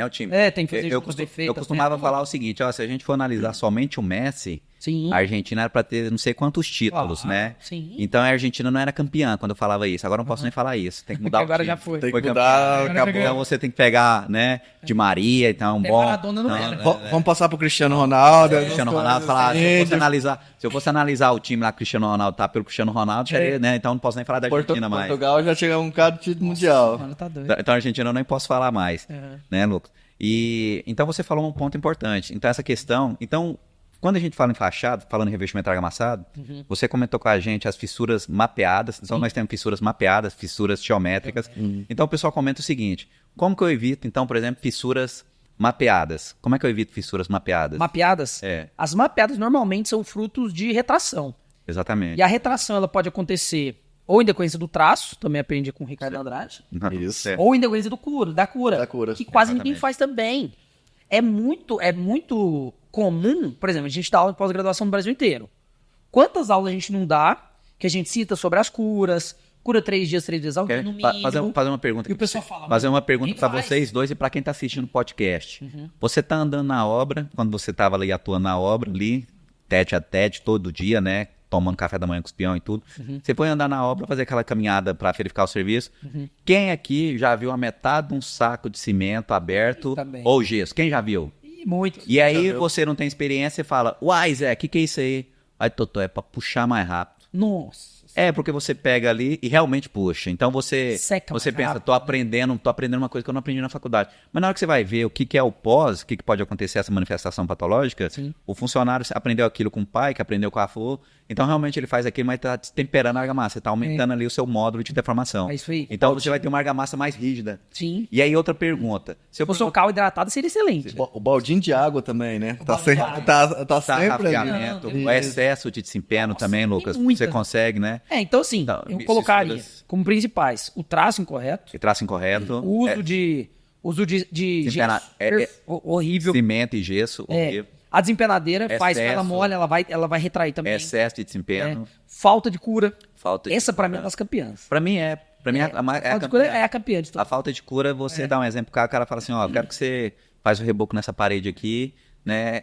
Totó, eu faço aqui tem 40 anos, e você tinha 20 e poucos anos quando você formou. Aí ele fala, eu faço aqui 40 anos. Aí você fala pra ele, faz o seguinte, então na metade da parede pra frente você faz a cura. Por favor. Aí ele faz, você chega lá, e aí, Zé, fez a cura? Fiz, Totó. Aí ele começa a passar a mão, começa a esfarelar. Perdeu tempo e dinheiro. Você fala, que é normal e tal. Aí ele vai. Vai cair no chão, o chapisco. Na hora que ele chegar na metade pra frente, vai cair no chão é o couro da mão dele. Você fala, tá vendo? Eu vi um vídeo seu que você passa uma barra de ferro. Sabe o que é? Você viu esse vídeo? Muito top. É um aluno meu de Natal, Rio Grande do Norte, chama Lucas. Abraço, Lucas. Tem uma empresa chamada Laje Engenharia. O cara é um fenômeno em Natal. Muito bom, constrói muito bem. Ele fez uma pós em gerenciamento de obras e tudo que ele aprendia, ele implementava. Show de bola. E ele tava com essa dificuldade da equipe, que eu acho que é um dos grandes gargalos da construção civil, é você ter um time bom. Aí ele falou, Lucas, a galera não quer fazer cura do meu reboco. A galera não molha, não tem cultura de molhar. Eu falei, Lucão, faz o seguinte então. Hoje o cara tá um monstro, assim, faz jiu-jitsu. O cara é gigantesco. E ele implementou. Tomou uns aditivos igual os aditivos aqui lá. Envenenou, né? Envenenado. Aí o que ele fez? Eu falei, Lucão, você vai fazer o seguinte. Você vai fazer 2 paredes. Era assim, né? Na bifurcação das paredes. Vocês viram lá no vídeo, né? Se eu quiser, eu posso mandar o vídeo que pode passar pra galera. Vamos passar pra galera. Aí o que acontece? Coloca esse vídeo. Coloca esse vídeo. Tem a bifurcação. Aí essa parede... Vamos colocar o vídeo da bifurcação. Isso, aí você me manda. Da parede. Aí vai fazer, vou mostrar um ensaio. Bem legal, assim. Aí uma das paredes, ele fez um reboco, exatamente igual a essa, mesmo traço, mesmo pedreiro, tudo igual. Pra não ter erro. Pra depois ficar falando, não, é porque o traço foi diferente. Idêntico. O mesmo reboco que ele usou aqui. Curou. Esse ele curou. Essa não. Aí vocês vão ver no vídeo o que acontece. Mas na parede que ele curou, que ele passa um elemento metálico ali, A parede tá extremamente rígida, é exatamente o que você falou. Vai cair a mão do cara. Vai cair, vai ralar, né? Se ele ralar, vai ralar a mão dele. Vai perder o couro. E nessa ficou extremamente resistente. Quando ele vai pra outra parede, que foi o mesmo traço, o mesmo pedreiro, e que ele raspa, começa a esfarelar. Então, poderia até ter sido traço. O cara colocou areia demais, não tem muito elemento cimentício, um pouco aglomerante, mas não, foi só a cura. Então a cura é fundamental para toda etapa de todo elemento cimentício. É cimentício? Tem cimento Portland? Tem que curar. Eu passei por esse mesmo processo, foi na questão do chapisco. Nossa, uma obra, executando essas coisas. Um fez a cura, o outro não. Não. Você passa... No que você não fez a cura, você passava a mão e tipo, desmanchava. Se o outro você firmasse um pouquinho, rasgava a mão. Sabia que isso é normativo? Que é a questão... Tem no anexo B, se não me engano, da NBR 13749, o teste de riscamento. Passar ali pra ver. Passar ali. Então eu sempre ando com um riscadorzinho de fórmica, por exemplo, riscando. Tá difícil de riscar, tá? Esfarelou? Acabou. Esfarelou, tá. Risquei bem, fiz até um vídeo no meu Instagram mostrando. Ó, esse aqui tá muito bem feito. Por quê? Porque a gente fez o chapisco, curou e ainda colocou promotor de aderência. Esse ponto, então nós citamos 2 pontos importantes, né? Então você falou que é o mesmo traço, é a mesma pessoa que aplicou. Sim. Então isso é importante, né? A gente tá comentando aqui, geralmente quando você tem um funcionário, a gente não tem um funcionário geralmente que é muito difícil ter um funcionário que é bom para tudo. Sim. Geralmente você tem um funcionário que é bom em revestimento argamassado, você tem um funcionário que é bom em elevação de alvenaria, um funcionário que é bom para fazer chapisco, ou seja, você tem, é igual um time de futebol, não é todo mundo que é igual o Ronaldinho, tem que ter o zagueiro, o Ronaldinho não é um bom zagueiro, então você tem que saber quais que são as peças para você colocar, né? E como é que é o melhor ponto para fazer isso? Você tem que medir a produtividade, ver qual que é a produção da sua equipe. Tem que fazer isso na obra. Sim. A obra não é só pedir material e ficar sentado ali esperando executar. Você tem que acompanhar a sua empresa. E geralmente eu comento o quê? Você quer ter esse tipo de controle? Contrata uma mão de obra eficiente e barata para fazer isso, né? Então, por exemplo, na época que o Danilo trabalhou comigo, então era um estagiário bom que colhia essas informações na obra. Então, fazia isso, não era, Danilo? Segunda a quinta, fazendo isso, full time. Pegava informação, qual que é a produtividade e tal.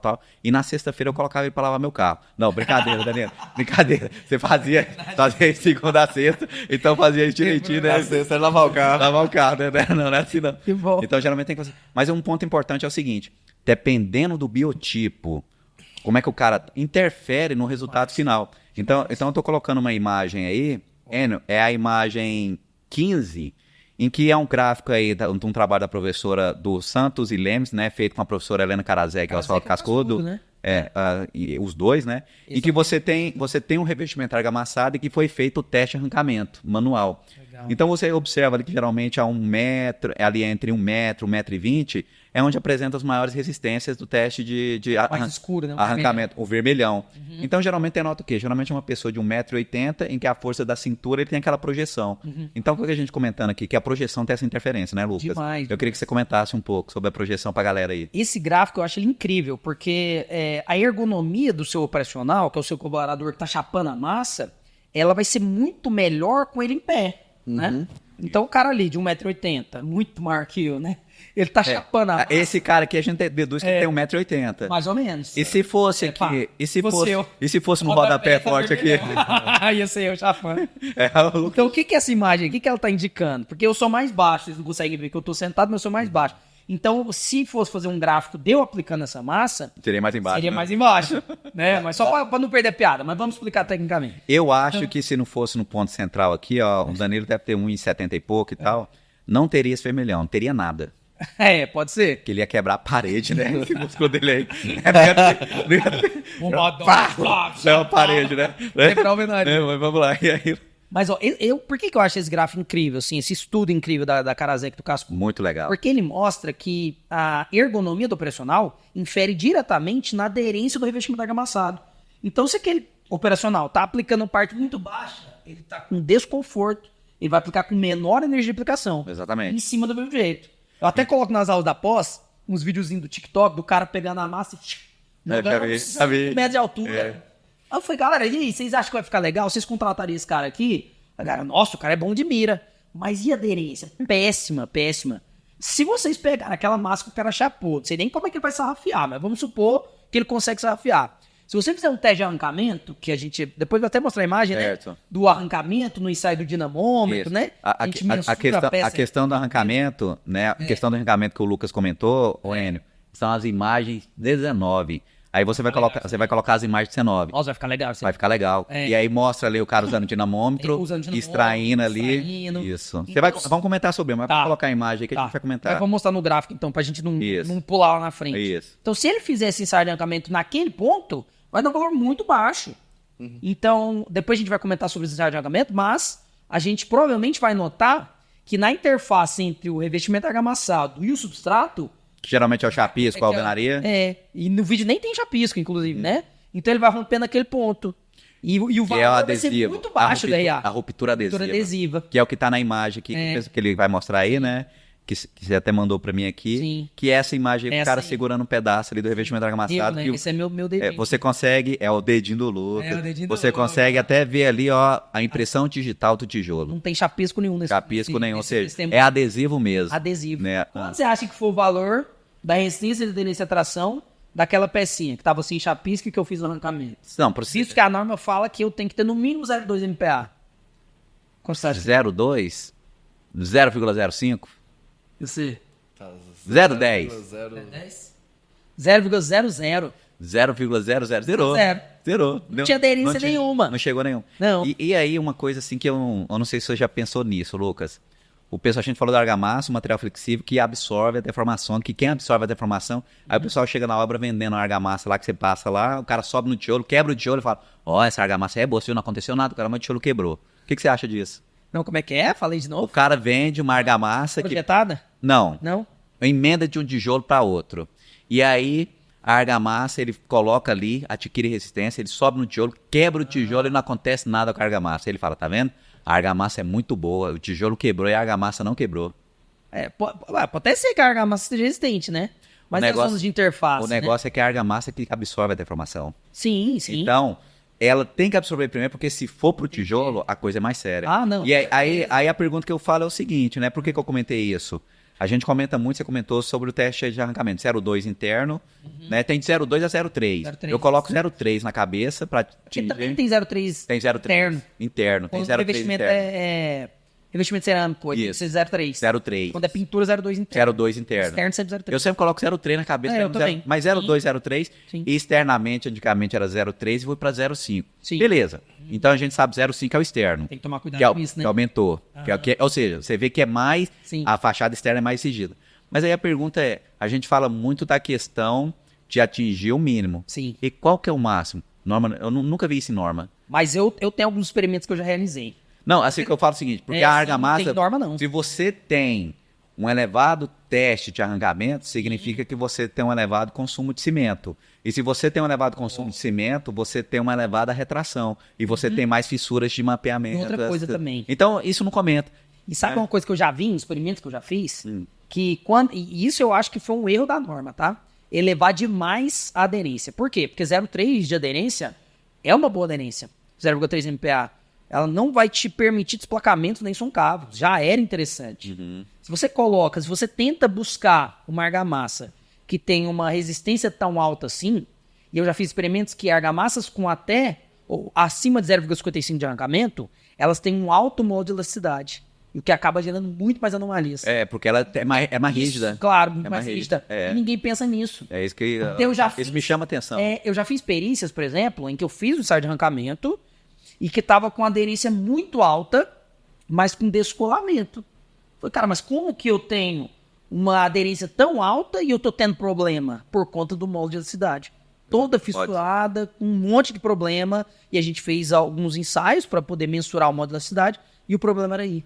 Tá vendo? Outro ponto que me chama atenção, assim, para quem estiver assistindo aqui e quiser fazer um TCC, um trabalho final. Mas um papo técnico, né? Um papo Nossa, técnico.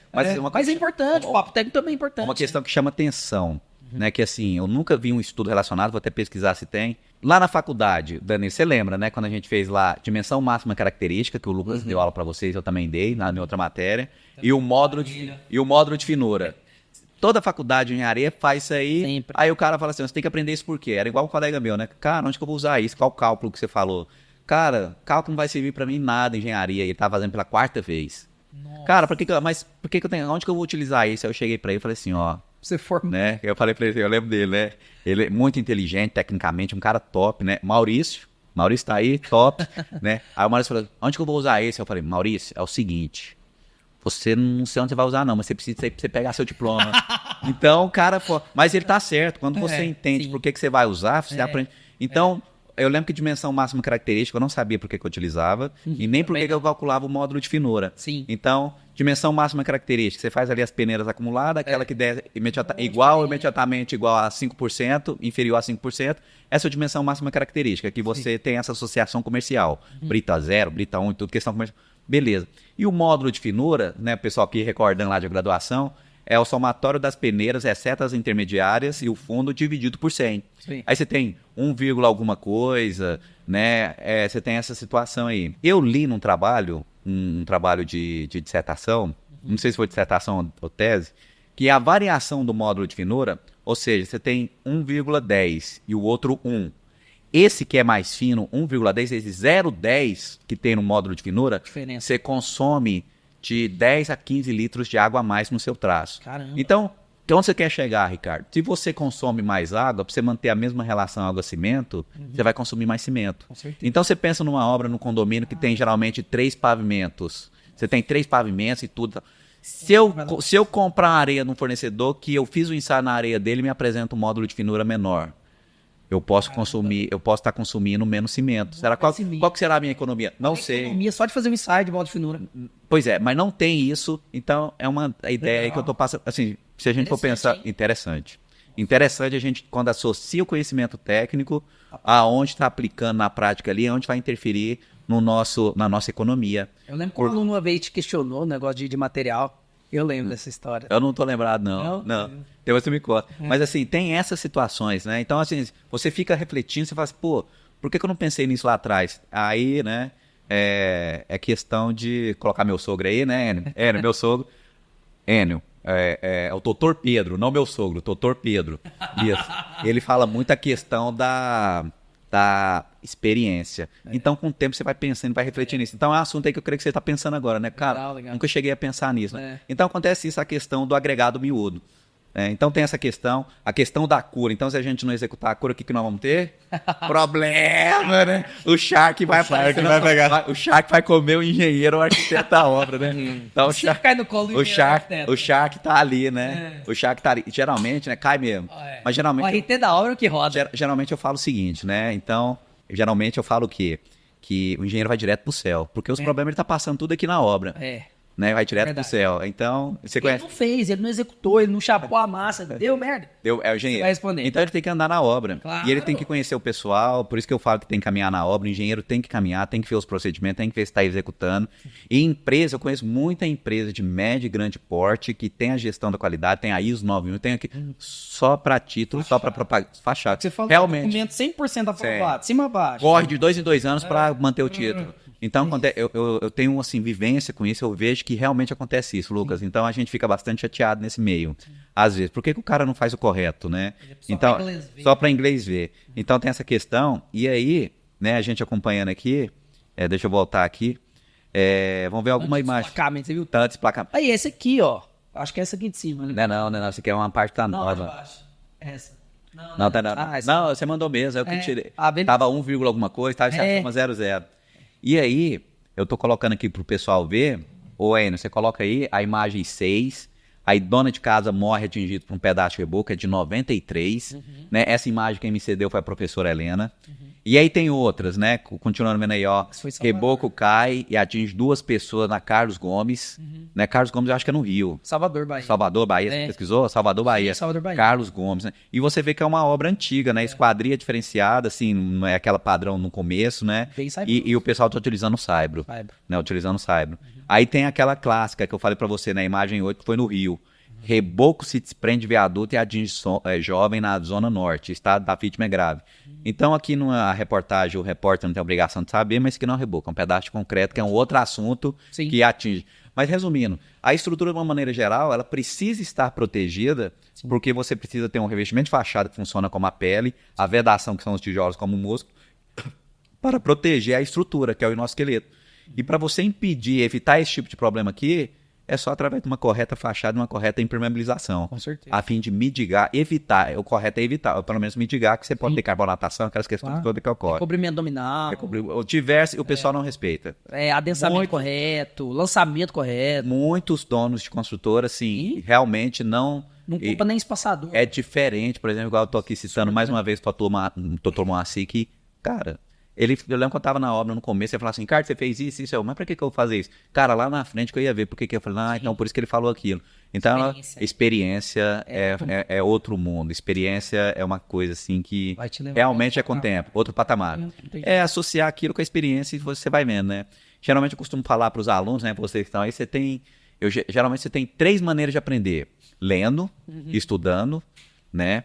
Ou então, vendo que o colega passou de problema, falar aquilo eu não quero passar, ou então sentindo na pele. É verdade. Eu não quero sentir na pele. Eu falo, pô, o cara ali se lascou. Não, deixa eu evitar aqui pra eu não... ou então pelo livro, eu não quero passar. E aqui na imagem 9, né, o pessoal coloca a imagem 9 Santa Maria, coloca aqui, ó.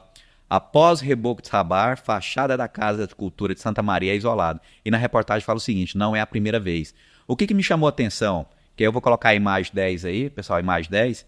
Em 2020, Lucas, foi quando o prefeito de Teresina assinou uma lei de inspeção técnica para os prédios públicos e privados. Legal. Foi a primeira vez que eu vi a política, de uma maneira geral, incentivando essa questão de inspeção. Que de lá para cá... Já teve um? Teve. Marcelo Crivella criou um projeto de lei. Muitas no Rio, Márcio Crivella, né? Lembra? Ele falava que todas as edificações do Brasil precisavam ser inspecionadas em uma determinada data. Inteligente. Só que não passou. Só que o que alguns municípios fizeram? Eles criaram ou leis adendas, né? Ou então decretos e criaram as suas necessidades de obrigatoriedade de inspeção. Então tem vários municípios do Brasil que já são obrigatórios de fazer inspeção. Acredita? Já faz. Tem município que tem obrigação de fazer auto-vistoria predial. Já é obrigatório, já é federal, assim, eu sei que não tem o PMOC, por exemplo. Sim. Né, do ar-condicionado. Sim, legal. Não, mas eles tem alguns municípios que são obrigatórios. Por exemplo, Ribeirão Preto é obrigatório. Vitória do Espírito Santo tinha sido obrigatório, depois declinou, caiu. Então tem vários municípios que é obrigatório fazer inspeção predial. Legal. Pensa se fosse no Brasil inteiro. A quantidade de problemas desses que a gente não teria evitado. Minimizado. Igual eu falei naquele caso do desplacamento de investimento cerâmico. Se tivessem feito a inspeção, se fosse obrigatório fazer a inspeção, o cara não tinha tomado aquele prejuízo de 548 mil. Se fosse obrigado a fazer a inspeção, isso aqui já teria sido visto. Não teria caído na cabeça de alguém, matado. Geralmente, assim, tá mudando essa cultura, eles estão contratando pessoas que entendem. Mas geralmente o síndico era aquela pessoa que tinha tempo para tomar conta da administração. Ele entendia. Não entendia. Não, vou contratar uma pessoa para tomar conta da mecânica do carro, mas a pessoa não entende nada de mecânica. A maioria é assim. A não ser o síndico profissional, aquele cara que realmente tem uma formação na área. É igual, precisa de um profissional que consiga entender também o manual do usuário, né? Ele consiga ler o manual do usuário. E como o manual do usuário, o plano de manutenção, como fazer manutenção. Sim. Então, essa questão de como fazer manutenção, Lucas, a gente faz o plano de manutenção. Isso. A pessoa fez a manutenção ali. Como é que eu registro essa manutenção? É só uma canetinha ali e falar, foi feita a manutenção? Não. Tem várias formas. A principal delas é você se embasar em anexos da 5674 e principalmente da 14037. A NBR 14037, ela serve como embasamento para elaboração dos manuais. Certo. E ela também traz documentos que você pode usar dos anexos, né? Para se embasar no registro. Então, a 16747 é só para elaboração? Só para elaboração e inspeção. Entendi. Mas ela também cobra manutenção. A 16747 também fala que eu tenho que auditar a documentação, inclusive auditar as manutenções que foram feitas naquela inspeção que eu vou fazer. Essa auditagem, uma dúvida que geralmente o pessoal tem, né, e até eu tenho também. Quando você contrata a pessoa para limpar a sua calha, tem que ser um profissional qualificado? Depende. A 14037, ela fala que ou tem que ser um profissional capacitado, ou habilitado, ou especializado. Então ela também define. Então a 5674 define e a 14037 também. Como é que eu comprovo essa habilitação? Que o engenheiro que fez é através da RT, que está registrado no CREA. Dependendo do profissional que vai, o registro de nota fiscal ou de recibo de prestação de serviço já serve. Você coloca como anexo dentro do caderno de manutenções, que é o que o síndico tem que ter, que ele buscou da 14037, já vale. Porque ele pegou o Zé da esquina ali e fez uma manutenção, só que o Zé não tem esse conhecimento técnico. Aí ele não consegue comprovar. Por isso que eu penso que eu penso que geralmente tem que ter uma RT. Se for uma empresa... Não, pra tudo não precisa, né? Não, pra tudo não, mas pra algumas sim. Inclusive, em se tratando de reforma, que a gente tá comentando de manutenção e reforma, é obrigatório que em toda reforma você faça um plano que se chama plano de reforma, que o pessoal chama de laudo de reforma, que eu já até elaborei alguns também, que é normatizado pela 16280. E quase ninguém faz, quase ninguém faz. Mas toda obra dos edifícios mais novos, a partir da vigência da 16280, é obrigatório que o cara faça. Eu tô no meu prédio lá, tem 25 pavimentos, eu quero fazer uma reforma. Beleza, o síndico tem que ter esse conhecimento, tem essa mensagem pro síndico. Você que é síndico e não conhece a 16280, lê a 16280, porque isso você é obrigatório a fazer e você pode incorrer em ser punido, né? Você pode responder civil Pode responder. Né? Se não convalescer dessa situação. Então o cara tem que fazer o plano de reforma. E se o condomínio não quer, ele apresenta para os conselheiros que eles também estão na reta. Pronto. Tirou dele da reta. Falou, não autorizou, tirou dele da reta. Pronto. E o síndico, quando ele coloca em pauta, quando ele coloca em assembleia, ele está dividindo ali para não cair só no colo dele. Então o cara tem que fazer o plano de reforma e apresentar. Vai ter cronograma, vai ter tudo que ele vai fazer. Vou remover parede e tal. Posso remover? Tem que estar no plano de reforma. Então isso incentiva até a nós engenheiros, porque somos nós que elaboramos, engenheiros e arquitetos. E a gente emite RT desse plano de reforma. Então é mais um campo de trabalho que quase ninguém conhece, quase ninguém atua. Quase ninguém atua. O pessoal geralmente pensa que é só construir. E tem esse plano aí fácil, na engenharia diagnóstica, que você tem comentado com a gente. Essa questão do plano de manutenção, manual do usuário. Então eu estou colocando o pessoal aqui, esse caso é interessante, imagem 11. Então aqui, ó, em Belém, reboco de prédio cai e bombeiros isolam a área. Eu estava lá quando apresentei essa imagem aqui, só que quando já tinha acontecido. Mas foi nessa época. E um aluno falou assim, ó, esse prédio aí eu trabalhei nele, professor, achei interessante. Achei interessante. Né? Aí eu coloquei aqui a imagem 12.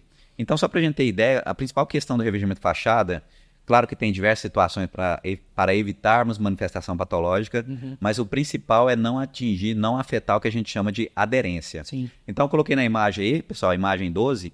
Então, geralmente você tem aderência, você tem um time que envolve ele, a durabilidade. Eu coloquei argamassa, substrato, técnica de aplicação que nós comentamos, a questão da energia de compactação, então tem aquela questão da interferência, né? Uma coisa importante, como que eu consigo minimizar isso? Com projeção. Sim. Então com a projeção você tende a uniformizar, que o cara só é mirar e apontar e aplicar com projeção. Constante. Condições climáticas e idade.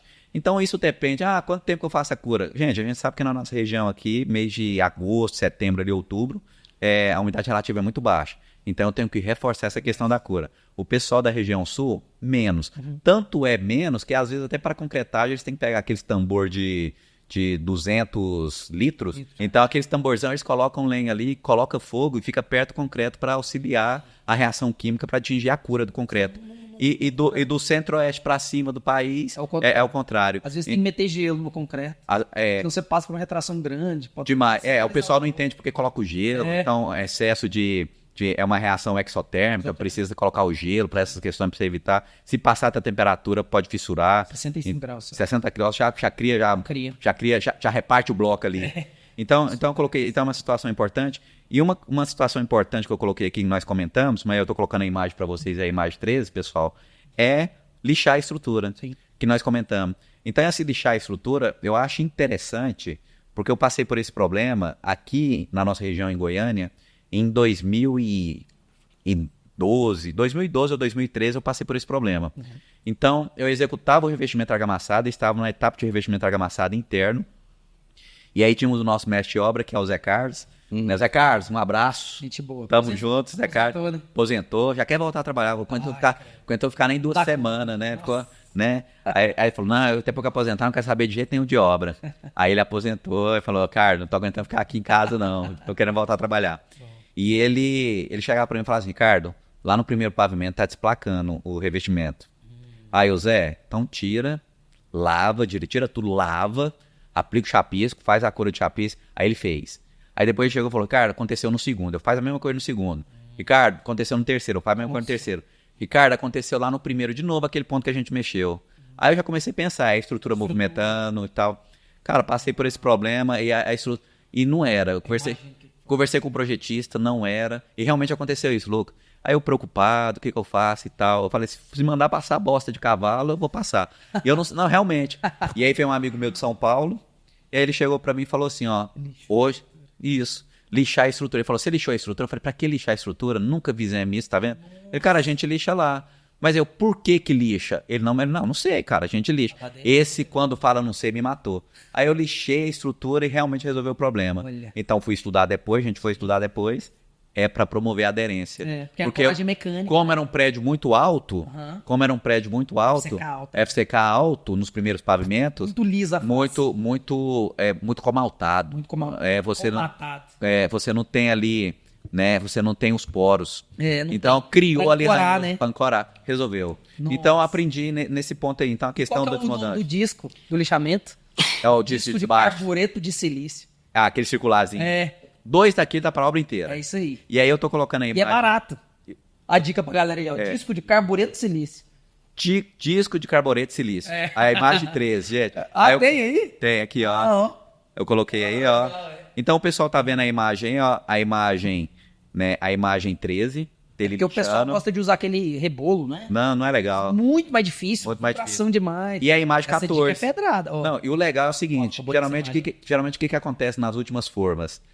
A forma começa a ficar velha e ela começa a soltar. Sim. Então você fica com aquelas casquinhas ali no concreto, quando você chega com esse disco, tira tudo. Limpa tudo. E aí, depois de fazer isso, não esquecer, lógico, né? Mais uma vez falando, a questão limpeza. Lava, limpeza, gente. Toda vez tem que lavar. Aí aquele fica o pozinho. Como é que você chapa em cima desse pó? É a mesma coisa. É quando a mãe da gente ia fazer bolo e colocava ali a farinha de trigo ou passava manteiga. Isso. Então é para não colar na forma. Isso aí. Então funciona isso. Então você tem que tirar para permitir a aderência.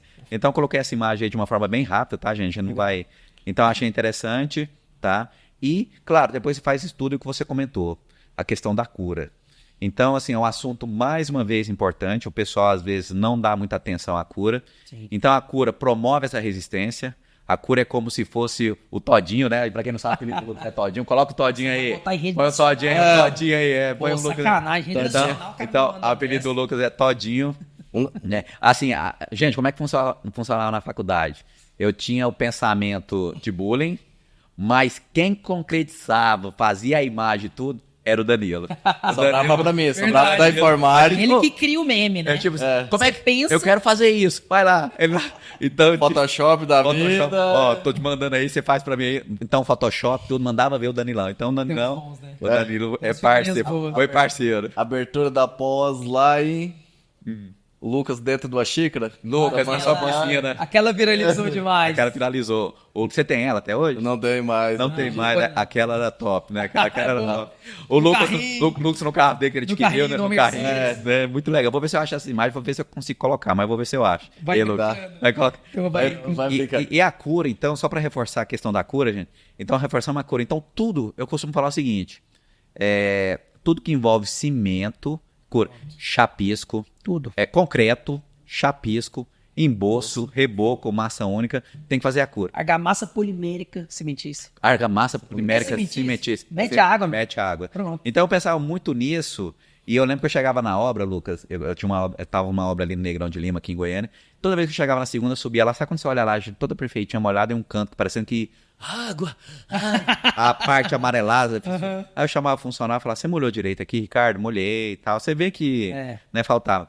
E aí, eu lembro que eu passava sempre ali indo pela pecuária, e um dia eu parado no semáforo, de jeito que parei, eu olhei assim, uma casa agropecuária, de irrigação, aqueles produtos. O pessoal pensa em soja, né? O pessoal olha pra Goiânia e pensa só tem fazendeiro. Tem não, tá, gente? Não é só fazendeiro, não. Aí o pessoal pensa só em soja, essas coisas. Só que eu sou engenheiro, eu não vou pensar em soja. Molhando ali, né, a fazenda ali, né, a questão da soja ali. Eu pensei no concreto. Aí eu falei, rapaz, além de eu molhar a soja, vou molhar o concreto. Então foi ali que eu pensei e desenvolvi, né, a cura automatizada, que hoje é carne de vaca. E aí o pessoal tô colocando aí, ó, você tem, já te mostrei, Lucas. Falcon Bauer. É a imagem de C6, foi Falcon Bauer. Então eu recebi esse certificado de menção honrosa. Você tem um custo de quanto ficou? Baratinho, você viu a diferença? Baratíssimo. 5,22%, né? Então eu coloquei isso aqui. Mas o que eu acho interessante quando a gente desenvolveu isso aqui, que engenheiro desenvolve muita coisa na obra. Eu fui chamado lá. Bons engenheiros, né? Foi legal. Eu fui chamado, cara. Eu lembro que eu fui chamado lá. Olha tanto que interessante. Fui lá no evento, no Sinduscon, todo mundo de terno, gravata e tudo. E eu nem terno tinha, eu fui de roupa social, esporte fino. Mas tranquilo, assim. Depois eu comprei, né? Passei vergonha, que fejamos, né? Nós, todo mundo bem alinhado. Aí chama lá na frente, vai um cara lá, né? De qualquer jeito. E aí, o que me chama a atenção, assim, claro que isso aqui é legal, então, mas eu vou te falar o que foi mais legal disso aqui. Cara, eu nunca vi uns camarão daquele tamanho no jantar. Cara, eram uns camarão, tubarão, camarão. Ai, ai. Aí Até o charco engasgava. Até o charco engasgava, né? Então você pensa no quê? Eu pensei assim, eu tenho que fazer mais coisa pra vir comer esses camarão. A comida era muito boa. Cara, a comida era muito boa. Eu falei, eu preciso voltar. Eu precisava voltar aqui, né? Vou comer aqui de novo. Pessoal, então essa questão da cor é fundamental. A gente comenta muito sobre isso, né, Lucas? Os processos. Eu lembro uma vez que eu conversando com um cara, ele falou, então eu tenho que fazer cura na fachada externa. Eu falei, meu amigo, tem. Claro que tem. Ninguém faz isso. Eu falei, mas tem que fazer. Perguntando se faz, falando que é o certo. E aí, uma pergunta que eu queria fazer, né, para vocês dois. Por que continuamos a executar de forma errada, com tanto de norma, o tanto de vídeo, o tanto de rede social que explica a maneira correta, o tanto de acidente que acontece, e a gente, né, nós continuamos, eu falo nós de uma maneira geral, a engenharia de uma maneira geral, continua a executar de forma errada. Por quê? Por quê? O que você acha? Por quê? Não, são diversos fatores. Muitos. Questão da cultura. Pensa que que... eu nunca fiz assim, por que eu vou fazer agora? Nunca deu nada. Nunca deu problema. Nunca deu problema, sempre executei dessa forma. Eu aprendi a vida inteira, executei assim. Então eu continuo executando assim. Às vezes a pessoa não tá aberta a aprender. Não, o cara que executou não é o cara que vai fazer a inspeção da fachada pra saber que deu um monte de problema. Ele tá em outro estado, o cara tá nem aqui mais. Aí você pensa. Porque demora pra acontecer o problema. Isso também acho que é um fator muito... Esse é um assunto para outro podcast, porque eu penso o seguinte. Então, geralmente, a pessoa que é dona da construtora não se preocupa com isso e o cara ganha dinheiro. Cara, como é que uma pessoa, então, técnica que conhece tudo tem que passar a ganhar também? Não é possível. Aí você, né? É assunto para assim, por quê, né? O que acontece? É claro que é outra situação, outra como vender o produto. Sim. Mas é isso que justifica, por exemplo, no empreendimento A, empreendimento B, a pessoa compra o B muito mais barato que o A, porque o A não evolui. Sim. O A continua tendo 7 manifestações patológicas, executando errado e tudo e não consegue. Né? Pode falar, Danilo. Na questão igual fachada, essas coisas, a gente vê muito a questão do revestimento cerâmico. Sim. O revestimento cerâmico, ele chega, tá ali na caixa, tá tudo dentro da caixa, o cara vai aplicar. Ele aplicou. Muita gente não faz a questão do lavar. Tardose. Golpe de moratura. Isso. Material pulverulento. Isso. É um processo que... Não. É isso, que a pessoa justamente ali não executa. Ele já pega de lá e aplica ali. Aí tá cheio de engobe ali. Você passa a mão, tá até... Isso, sai branco. Como é que aquilo vai aderir? Realmente. Justamente. E aí a gente tá colocando umas imagens, a imagem de C7, algumas principais manifestações patológicas no revestimento. Então tem aqui a ausência, né, de juntas, né? Material aqui funcionando aqui, ó. Então você tá tendo a tinta ali soltando, a gente sabe muito bem que a textura... funciona como uma membrana acrílica, só que ela só consegue atuar como uma forma positiva, então quando é negativa, então o pessoal não tem esse conhecimento. Outro revestimento aqui, que a gente tá até para ver a imagem aqui, revestimento cerâmico sem junta, claro que aqui é um piso, não é de fachada. E nós temos aqui também, que a gente comentou, vou falar revestimento argamassado, só que aqui é saibroso, geralmente muito problema que ocorre em função, que é um outro assunto, questão de ausência de impermeabilização que a gente comentou, né? O que mais que nós temos comentado? Um podcast só, um episódio só sobre impermeabilização. Só. Vai ser legal, hein? Seria legal, só esse assunto. E aí, como é que a pessoa... Coloquei na imagem aí, ó, a imagem de C7, né? Inclusive foi você que me mandou essa imagem. É o bolão. O cara colocou o bolãozinho ali, foi ali e pregou. E fazia muito, viu? Fazia muito. Na década de 90 isso aqui era clássico. Utilizava muito. Né? Então, e aí, eu coloco na imagem 18, você que se interessou pelo assunto, diversas... Claro que tem várias... Eu coloquei as literaturas que eu tenho costume de utilizar, tá? Então tem aí Patologias em Alvenarias. Esse é uma bíblia, Trincas em Edifícios. Né? Thomas. Ele já mudou a capa, esse aqui é a versão antiga, mas eu tenho esse aqui ainda. Incrível. Esse aqui é a Bíblia, né? A Bíblia. Então, e o último aqui que eu tenho aqui, Engenharia Diagnóstica, Lucas. É aquele... É muito bom. A única coisa que eu não gostei dele foi do papel. Mas o conteúdo é top. Tem que emprestar ele. Vou te emprestar ele. Pra pegar, né? Você gosta de pegar o papel ali. Eu sou dessa geração. Né? Pessoal, então, assim, o que mais? Outra situação, né? Como não fazer? Imagem 20. Pessoal, revestimento cerâmico na parede. Esse é o TCC do Funciona? 2019. Funciona? Você acha que funciona? Assim, antes de responder, você acha que funciona? Você acha que funciona, Danilo? Não, né? Lucas, não funciona, né? Explica, pessoal, por que não funciona. É porque que aconteceu? Eu tava com infiltração por A capilaridade. famosa impermeabilização com revestimento cerâmico. Isso. Eu acho que muita gente já deve ter visto isso. Eu tô com um problema no pé de parede, tá estufando, tá dando bolha. Põe revestimento Tá cerâmico. feio essas coisas, colocar um revestimento Um dos cerâmico. homens que eu mais respeitei na vida, cara, fez isso. Sério. Meu pai, lá em casa. Sério? Não tinha um filho engenheiro, Mas é porque colocou. não tinha conhecimento. Não tinha, E colocou. hoje, e não dá pra culpar seu pai, porque Não, o tá. engenheiro fazendo isso. É. Engenheiros, arquitetos, galera experiente. E aqui nessa imagem, esse aqui é o tema de um artigo, que foi o TCC de uma aluna minha, Daniela Fernandes, tá? Vou até mandar um abraço pra Daniela, se ela assistir, claro que vai assistir, né? Você coloca até a imagem do Batman, né? Batman. Nunca mais fala isso. Isso, é bom. Foi bom botar esse meme. Aí o que aconteceu? Eu tava com infiltração por capilaridade, que é aquela que vem do piso, que é chatinha de tratar. E aí a mãe dela, em vez de falar com a filha, que tava se formando em engenharia, foi lá e contratou o seu Zé. E o seu Zé, não, vou botar o revestimento pra resolver. Só que 2 problemas. Primeiro, a resolução completamente equivocada. Não vai resolver. Não vai resolver. Eu sou um cara feio, eu vou lá e boto a máscara do Rodrigo Hilbert. Eu fiquei bonito? Não, mano. O problema ficou lá atrás. Ele continuou. Ainda tá lá.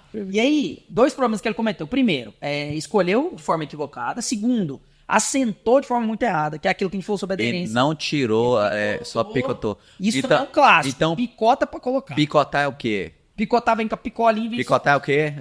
Ó, Problema! É problema! E esse o Shark devora, Esse do o pé às Shark. cabeças. Aí o que ele fez? Picotou, colocou o revestimento. Nessa época, ele gastou R$13.300 aproximadamente Eu lembro desse estudo para seu. resolver o problema. Se tivesse contratado alguém que tem conhecimento... 4 mil e pouco, 4 3 mil e pouco, um trem assim. Ele gastou 300% a mais para não resolver o problema. E se tivesse feito um projeto, era menor ainda. Menor ainda. Entendi. O projeto de impermeabilização gasta de 2 a 3% do custo global da obra. É. Muito pouco. Você teria, assim, muito Teria pouco. gastado R$850 Isso. se tivesse feito desde o começo. Então, 850 se tivesse projeto, Ele, 4 mil se tivesse contratado um cara que entende, resolvendo o foi problema. 21 mil e poucos, um trem assim. Eu lembro Não, que... 13 mil para fazer, 13.300. Eu lembro que... não, tô confundindo com operação de guerra. É, Outro, operação de guerra é 20.800, né? 19 mil, Aí, o que aconteceu? Fez isso aí de maneira equivocada, com o passar do tempo vai manchar o revestimento, Porque, assim... tender a desplacar, porque a Oi. água continua vindo, E ele é vai poroso. atingir o tardóis da peça. E É ela poroso. vai infiltrar. Vai continuar infiltrando. Diga- O tardóis da peça acumula água. Tem que ter água pra Mas, poder resumindo, furar. existe se fosse uma pressão positiva. Poderia resistir. Poderia Positiva, resistir, com um rejunte certo que não permitisse que a água entrasse. Exatamente. Positiva, a água bate direto. Negativa, direto. a água bate Vem por trás. fora, um substrato. Acontecendo. Então, nunca vai dar certo. Não façam isso, por favor. Então, pessoal, essa imagem que vocês estão vendo aí, ó, a imagem 20, conforme o Lucas explicou, né? Então, a pessoa tem que lixar de forma correta, Sim. né? E não vai resolver o problema por capilaridade, né? Ou então pressão negativa. Sim. Então, não vai resolver. Então, essa imagem 20, eu excluo da vida de vocês, tá? Imagem 20 aí é o quê? Shark. Problema. É problema. Eu falo muito que a questão é igual ao seguinte: a pessoa chegou, tampou ali, ó. Ela só cobriu que o problema tá lá. Eu dou muito exemplo, gosto de estar aí tomando água agora, botar o copo.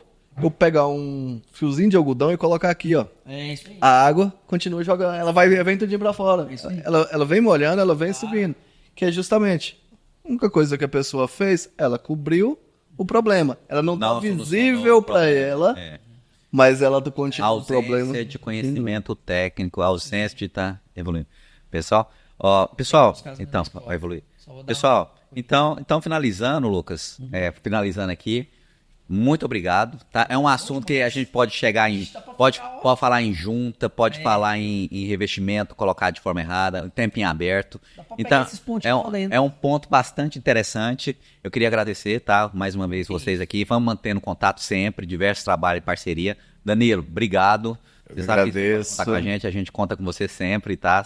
Lucas, junto. tamo Ô, meu querido, bom demais, obrigado. Obrigado aí, cara. Bom demais ver vocês. Dúvidas, pode entrar em contato, mande aí, tá? Instagram, segue o Instagram do Lucas, do Danilo, o meu pra vocês mandarem as perguntas, tá bom? Tamo aí e Mundo das Obras com Ricardo Andrade. Até a próxima, pessoal. Obrigado.